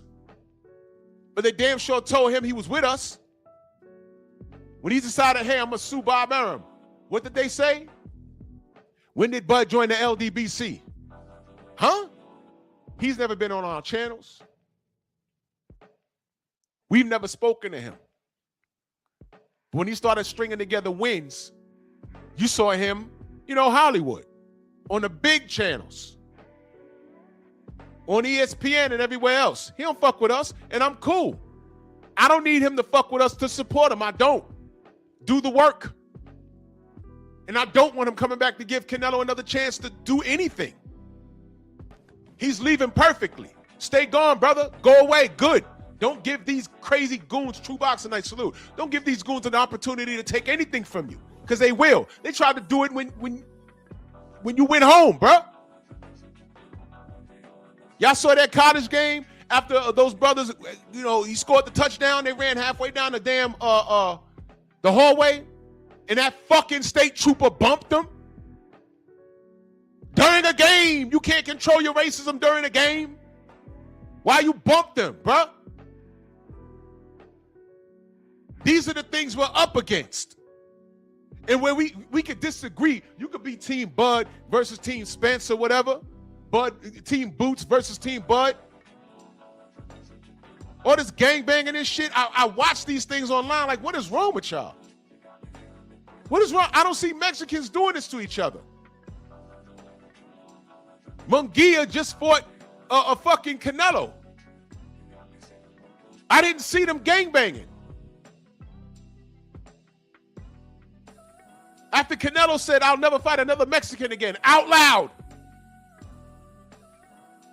But I said, man, if Errol said that, or Bud said that, or Deontay said that, if black fighters said, I'll never fight another black fighter, first of all, there won't be no sport. It'd be boring. But they would drag him for that. WBC would launch an investigation and everything else. But when we say we want the best fighting the best, what's going on? These motherfuckers are so goddamn touchy. You dudes are raised by single mothers. That's why you're so goddamn feminine. That's your problem. You may know your daddy, but he ain't in your life.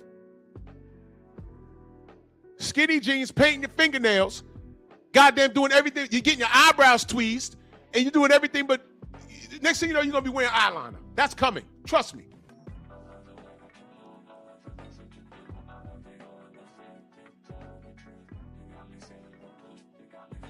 I'm not into arguing with people online. I'm trying to support my black fighters first because I know what this sport is. Y'all don't know. I tell y'all all the time, subscribe to Scrapbook Boxing. Get a history of what black fighters had to deal with historically.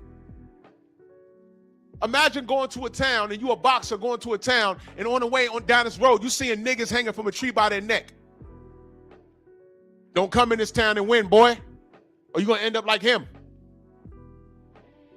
Babies and shit getting killed. Over boxing? There's a history behind this.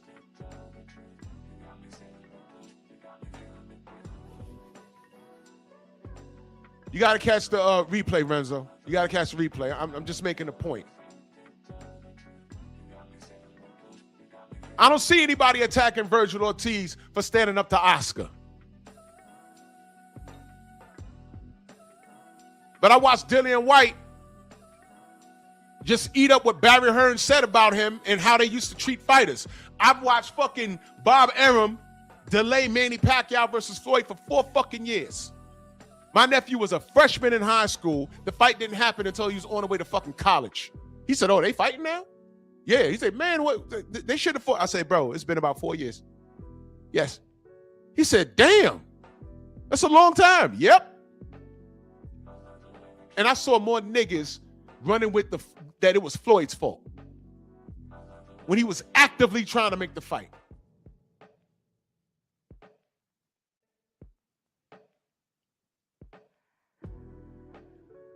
You're not pro-black, man. And a lot more of y'all could have been freed if you knew you were slaves.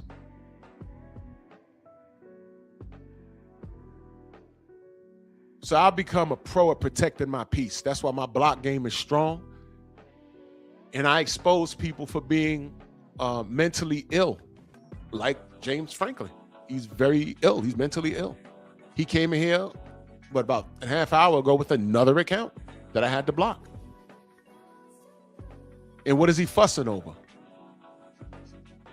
Is the topic today about Tank? No. It can be, but he falls in the same category as everybody else. He thinks everyone's against him.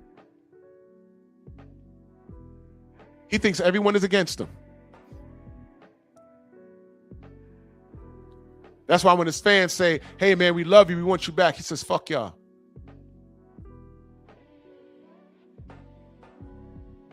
That's a product of him doing so much dirt. He don't know who's friend or foe. He's fighting with everybody. You leave people like that alone because he don't know he's a slave. Boots made a conscious decision to go fuck with Eddie Hearn. And Virgil's fighting for the right to fight him. But maybe if Boots was independent, and I know if you talk to Boots, he probably will say, "Hey man, you think it's easy being independent, but it's not." I would rather him have a council session with Don fucking King or Bill. Hell, sign the DHP. Oh my God, why would you sign the DHP? Why wouldn't you? Why wouldn't you? Carter Face Stealer, salute. Why wouldn't you? DHP or fucking Matchroom. Check the resume. And I'm telling you, I think he's still being lined up for Conor Benn. I stand on that. Brother Thomas says there are no good American promoters right now. Well, that's why you go by yourself. He's the talent. I know there's no good American ones, but you go with Eddie Hearn with his track record. This motherfucker's gonna find himself in Wembley fighting Conor Ben on a bunch of eggs. It's gonna be the fight of his life.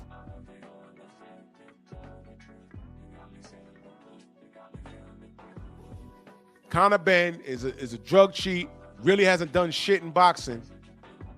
But every time I turn around when somebody does something of note, they bring Devin's name up. They keep doing that shit. Super MRT has just got his ass kicked Saturday. And now they got old boy in the ring with Devin Haney. Y'all peep that? At 140. Everyone's talking about Africa, Mr. Popo Hitchens.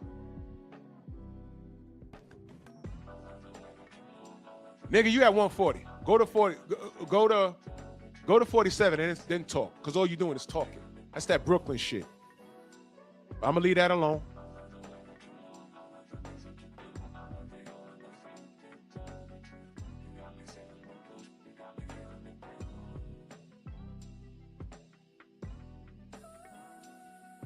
My brother Mook in that super chat salute, he says, y'all hit the like button, hype the video, hype up, share the video, and subscribe. Well, good, Uncle Drew, man. I'm on the job, good brother. Salute to you, brother. Appreciate you.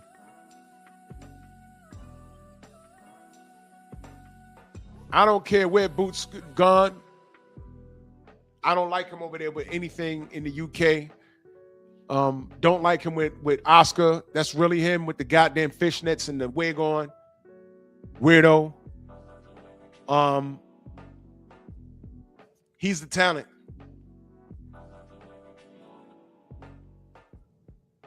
Real shit, man. So for real.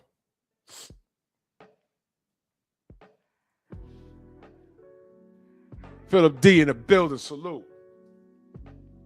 Well, these kids got to think outside the box because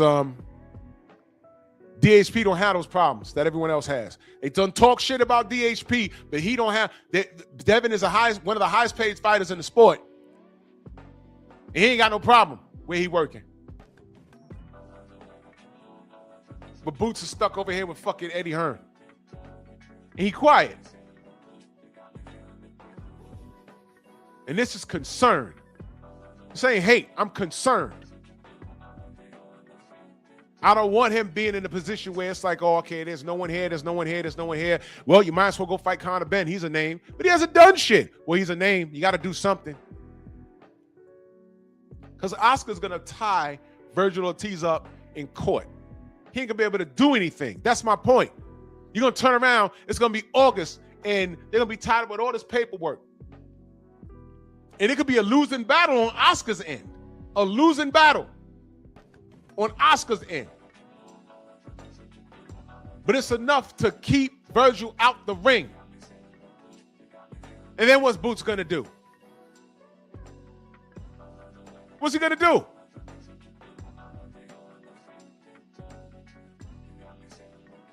And this is the business part that I can't stand. Boots could be doing better than fucking with Eddie Hearn, man. I'll stand on that, man. The options are up to y'all to decipher. I'm just saying, you know this. Come on, man. No. No, absolutely not. This is bullshit. Sam Max, salute. Appreciate you.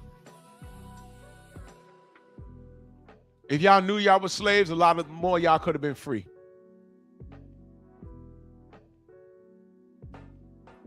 And this is why we have anarchy right now. You're running around listening to people that ain't even got their head on straight. Lost in the Jungle, salute.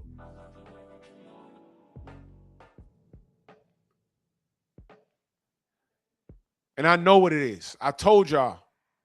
Look, man, the history with this whole sport, y'all have no idea. If y'all knew and y'all held it dear to your hearts, you knuckle draggers wouldn't even be on black channels talking the way y'all talk, man. Everybody should be peaceful. There shouldn't be no beef, nothing. But y'all have this unconditional love. Kawhi, salute to you, brother. You have this unconditional love for whatever fighter that you lose all sense of reality. Y'all are incapable of engaging in a conversation because the end game should be getting the best to fight the best. And right now at 54, that's Virgil Ortiz and Jerron Boots Ennis. And Virgil is going for his. When the time is right, his Boots going to do the same. Boots not getting the fights that he wants. Whose fault is that? Is it really Eddie's? Or is it his ass for going over there in the first fucking place? Please don't tell me he didn't have options, man. I don't believe that.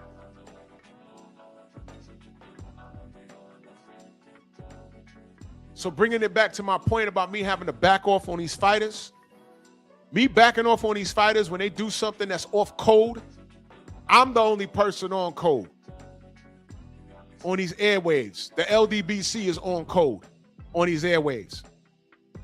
I know what I'm looking at. If these fighters don't know what they're looking at, I'm not going to speak up on their behalf. Especially if they come to my platform and disrespected me or disrespected what we represent. Hating on you is not asking you to fight your contemporary. I shouldn't have to ask you to do that.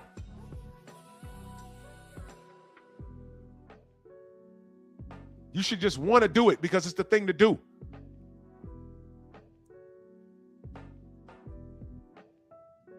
You're just showing me that you're incapable. And I'm cool because I know what I'm looking at.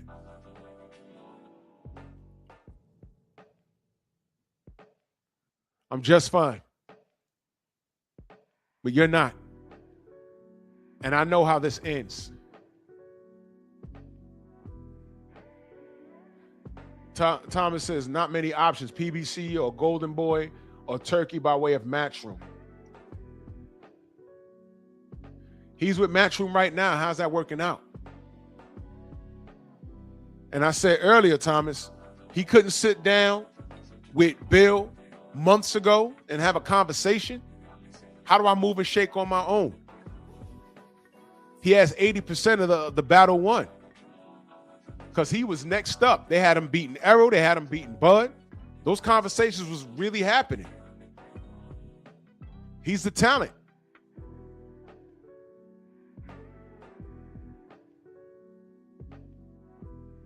Do something, but signing over there with fucking Eddie Hearn, look where it's getting him right now.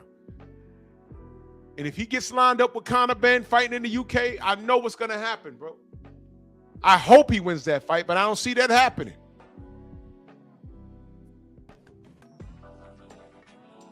One minute he wants to clean up 47, and now he's at 54 with a Fugazi excuse. How you going to say, yo, I want undisputed at 47 and then you leave? Oh, I'll fight Devin at a catch rate of 52. What? Devin just got there.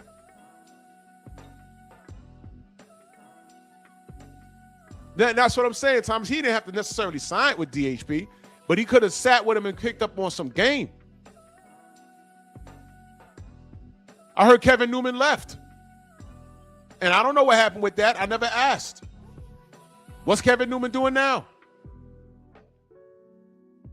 A lot of people don't even know who the fuck Kevin Newman is. I'm talking about Boots. You know what I'm saying? I mean, Boots, sit down and get some game. They undermine Bill's mind. And I see niggas doing this. They undermined what he thinks. Exactly, Thomas. He's sparring. That's my point. That's my point. We don't know what happened. I don't know what happened, but he's sparring now, right? There's Kevin Newman and there's Boots. For all we know, he could have signed Boots. Hey, man, follow my direction, do this, and that, and I'll put you in there with Devin. It'll work to his favor.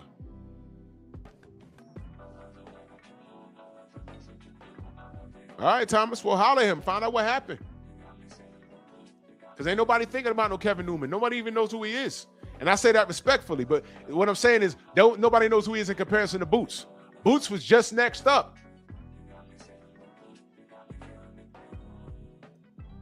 Tim, what up? I don't know. For all we know, he ain't following direction. For all we know, I don't know. I don't know.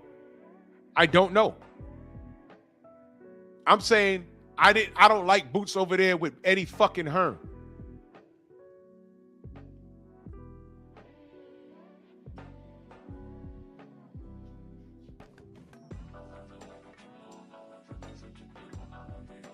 It's not helping Boots. Now he's at 154. Doing what? What's up there? Conor Ben. Oh, yeah, we'll fight Devin at 52. I'm like, come on, bro. I don't know what's happening. But I know I don't like this matchroom move. I don't like that. Check the track record. Check the fruit on the tree. I don't like it, bro. I don't like that for Boots. So Ortiz is fighting the power. This hair-hatted hooligan with fishnets on. He's fighting the power right now. He's about to get tied up in litigation. I know it. And what's Boots supposed to do? Wait on Virgil Ortiz? How long he does that for about, let's say by the time we get to March, Eddie's going to be like, man, fuck this. We got to go somewhere else. Boots, you want to make some money? Want to make some money? We can fight another fight in Philadelphia, or you come to Wembley and fight Conor. If that fight's ever announced, it's over with. It's over with, bro. Unless he knocks Conor out, which I hope happens, it's over with, bro. He's not bringing Conor Ben to America. It's worth more over there. The undefeated American's head on a platter out of the boxing city of Philly. Come on, bro. I don't think Xander Zaya's team wants any part of Boots. Bakram is sitting there with his dick in his hand like, what's going on? What's going on?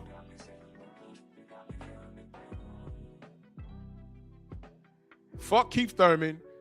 And Fundora's always there, but man, this is a mess.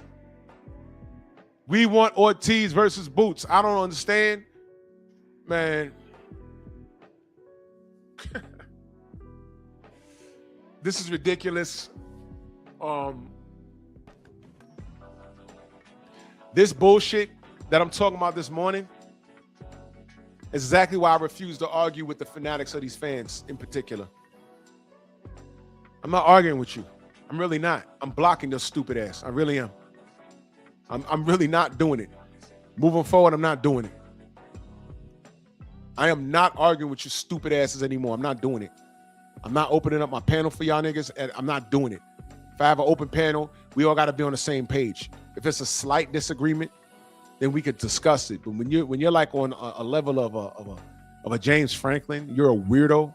But you got to make several accounts. I just put up a short video about his dumb ass today because he's a clown and he's going to be treated accordingly. There is no changing his mind. There is no adult conversation. There's none of that. He's mentally ill, and he keeps showing up to places where he's not welcome. He's probably going to be in 78's Chattanooga. While he's probably there right now. He's going to pop up on Champ Sides. So Champ Side could be talking about LSU. He's going to pop up there talking about Tank. I mean, this is how crazy he is. Whole time he's in his car, hiding his phone when his girl get in the car. That's real shit. That's real shit. The dude is crazy. So, you know, whatever, man. But I have to dial it back with these fighters too,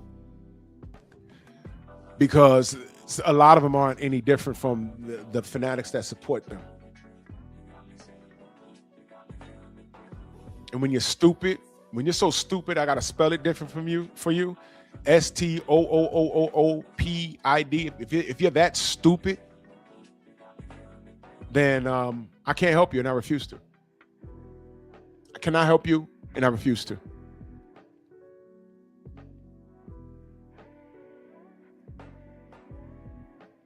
I refuse to, because you're beyond help. You don't want help. You just want to argue a no point that doesn't make sense. And these black fighters, man,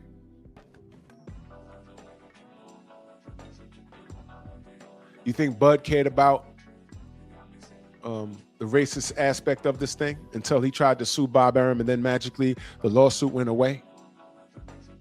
You think he cared?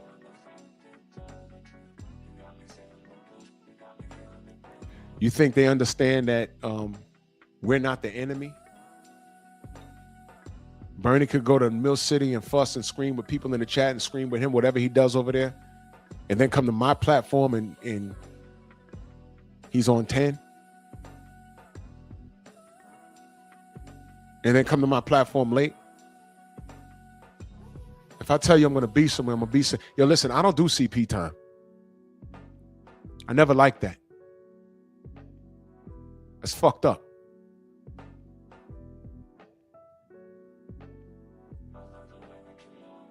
Part of the reason why I don't like Chris Colbert, because of how he treats his own community. And y'all, a lot of y'all weren't here when he did that shit to Barbershop Conversations. I stood up. I had to go to work in the morning, but I stood up to support him. I went to talk to him and encourage him. And I went to the show. We was like, yo, where's Chris at? He's like, I don't know. He said, I'll do this live stream for them, man. You know, I'm trying to get their name out there. Did he call? No. Did he reschedule? No. He just ghosted him. Oh, that's a YouTube channel. But if that was some white guys at ESPN, would he have done that? If that was some white guys at Fox, would he have done that? No, this is a YouTube channel, but the people that own the YouTube channel look like you. Why aren't you extending them the same courtesy? Because just like we don't know who you can be in the next 2 to 5 years, you don't know what that YouTube channel could be. That could be the next Jake Paul of boxing talk on YouTube. You don't know that. But God's not a liar. Because look at how he ended up. You walk to the ring wearing your fucking sombreros backwards, by the way. I didn't know that until my Mexican boy told me. He said, you know he's wearing that backwards? I said, what? He said, he has on, it's like wearing a fitted cap and you can't see the logo because you got to turn backwards. He said he has a sombrero on backwards. I didn't know that. I don't wear sombreros. And I thought that was disrespectful for a black person to be wearing a sombrero to a fucking ring because that's their culture. Why would you do that? If fucking Canelo came to the ring with a fucking kufi and a dashiki on, we would lose our fucking mind, wouldn't we? Well, I would laugh because that'd be funny as hell. But we would have a meltdown. Cal Negro. Right?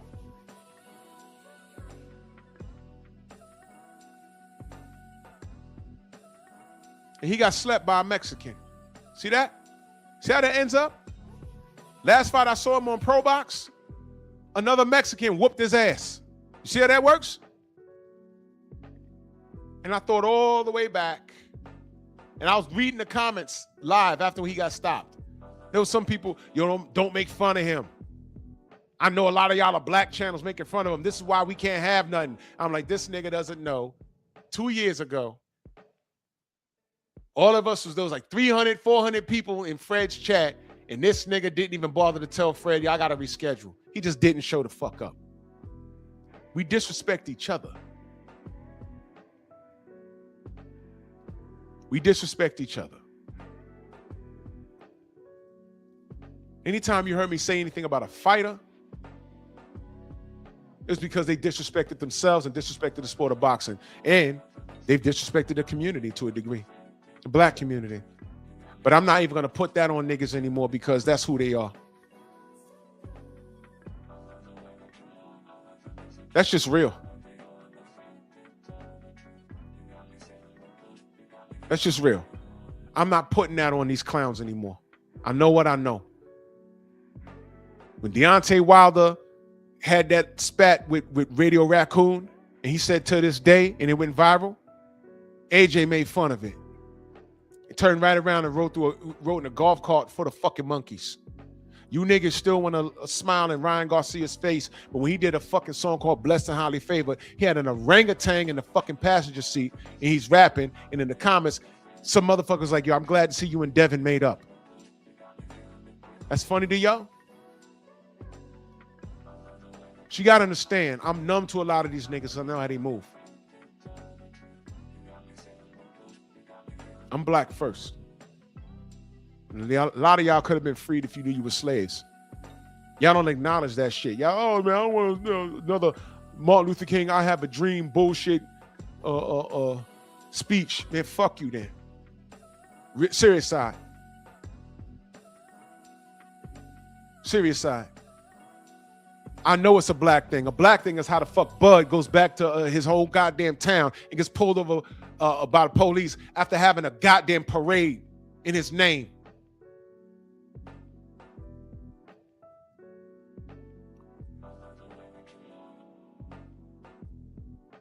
Don't ever in your life tell me what it's not.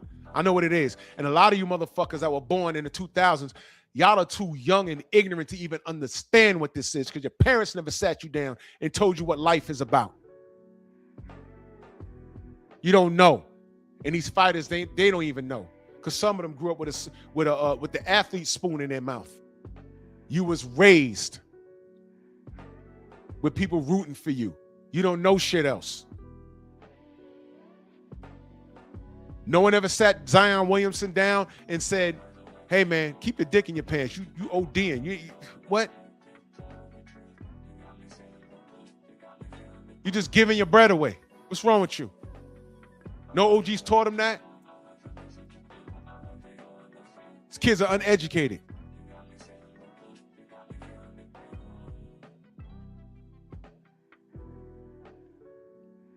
Jared Anderson. Y'all know why I got so upset with him? Y'all don't know why? I can go on and on and on, but I'm not. Because this year, y'all know what it is. Everybody gets their knuckle dragger wake-up call. Everybody gets it. Everybody gets it. We might not even see it, but it'll happen. And I'm saying I'm cool on it. There's only a handful of fighters that I fuck with on that level. Everything else, I'm just watching it just to watch it. When you have a situation and you can't figure it out and Bob Arum acting funky and, you know, the Hearns and Frank Warrens of the world are acting funky and Oscar's running around with a wig and your fighter's not getting what he wants, I'm not going to say, you got to figure that out. I know what it is, but you got to figure it out. It's the Harriet Tubman mentality. Oh, Drew, that don't exist. Yes, it does. Yes, it does. I'll deal with the ones that understand. Let me dumb it down for you youngsters. There's something called a Mamba mentality. What's that? What's the Mamba mentality? When you hear it, what is that? What's the Mamba mentality? Somebody tell me in the chat. What is that?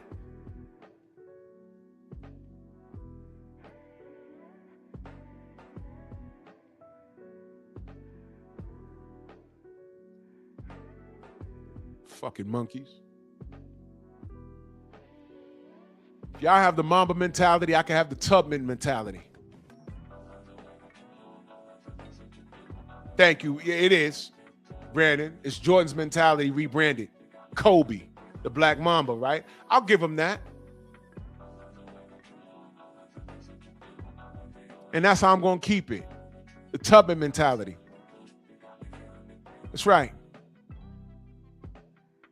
Y'all motherfuckers play pickup games in the gym. Talk about Mamba mentality. There's no goddamn money on the line. And at any point you could turn your ankle and you'll miss work the next day if you even have a job. You talking about Mamba mentality. You can't afford to miss a day's work. Man, get off that court and take your ass home. So I have a Tubman mentality. I actually care about how black fighters are treated, but if they don't care themselves and they're uneducated, I gotta let them go, man. If these fans don't get it, if I have a fucking topic up here and you come in here talking about something else,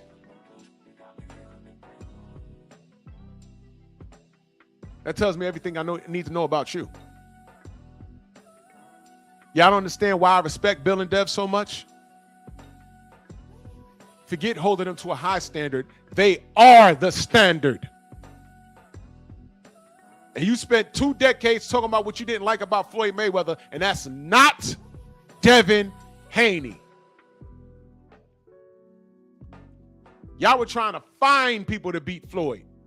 Devin's trying to fight everybody that y'all think could beat him. And he's the A side. Now he is. Now, as of right now, he is. And these niggas won't fight him. Boots included. Hey, who wins in the fight between Tank and Devin? Tank. Why won't they fight? Because Dev too big. But who wins in the fight? Tank. Why aren't they fighting? Because Dev too big. Well, who wins in the fight? Tank. Why aren't they fighting? Because Dev too big. Huh? You see, I'm not having those conversations anymore. No. All you knuckle draggers could literally die in a car fire. I'm not doing it. I'm not dealing with y'all anymore. I'm really not. I'm blocking you, and we not having it. Not over here.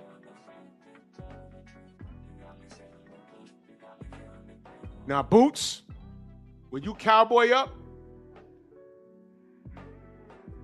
and be out loud about it, Oscar, stop fucking around. Me and Virgil about to get this smoke. Get out the way. Fans, are you going to jump up and say, Oscar, stop this? Stop this with this clap back. Or is it about you remaining on code? I don't know if it's the gay code or the Mexican code. I don't know. I'm telling you that Virgil's not on that. This ain't Virgil. He's not on that. He wants Boots. Boots wants him. What's going on? Boots, you're a little too quiet. And the rest of you knuckle draggers, call fire. The general's on. Salute to everybody in the Venmo, the Zelda Cash App, the Super Chat. Save yourself. Shout out to James, though. I'm gay. Gay, like super gay. Like one down here, one here, one here, one here gay. I thought you knew that.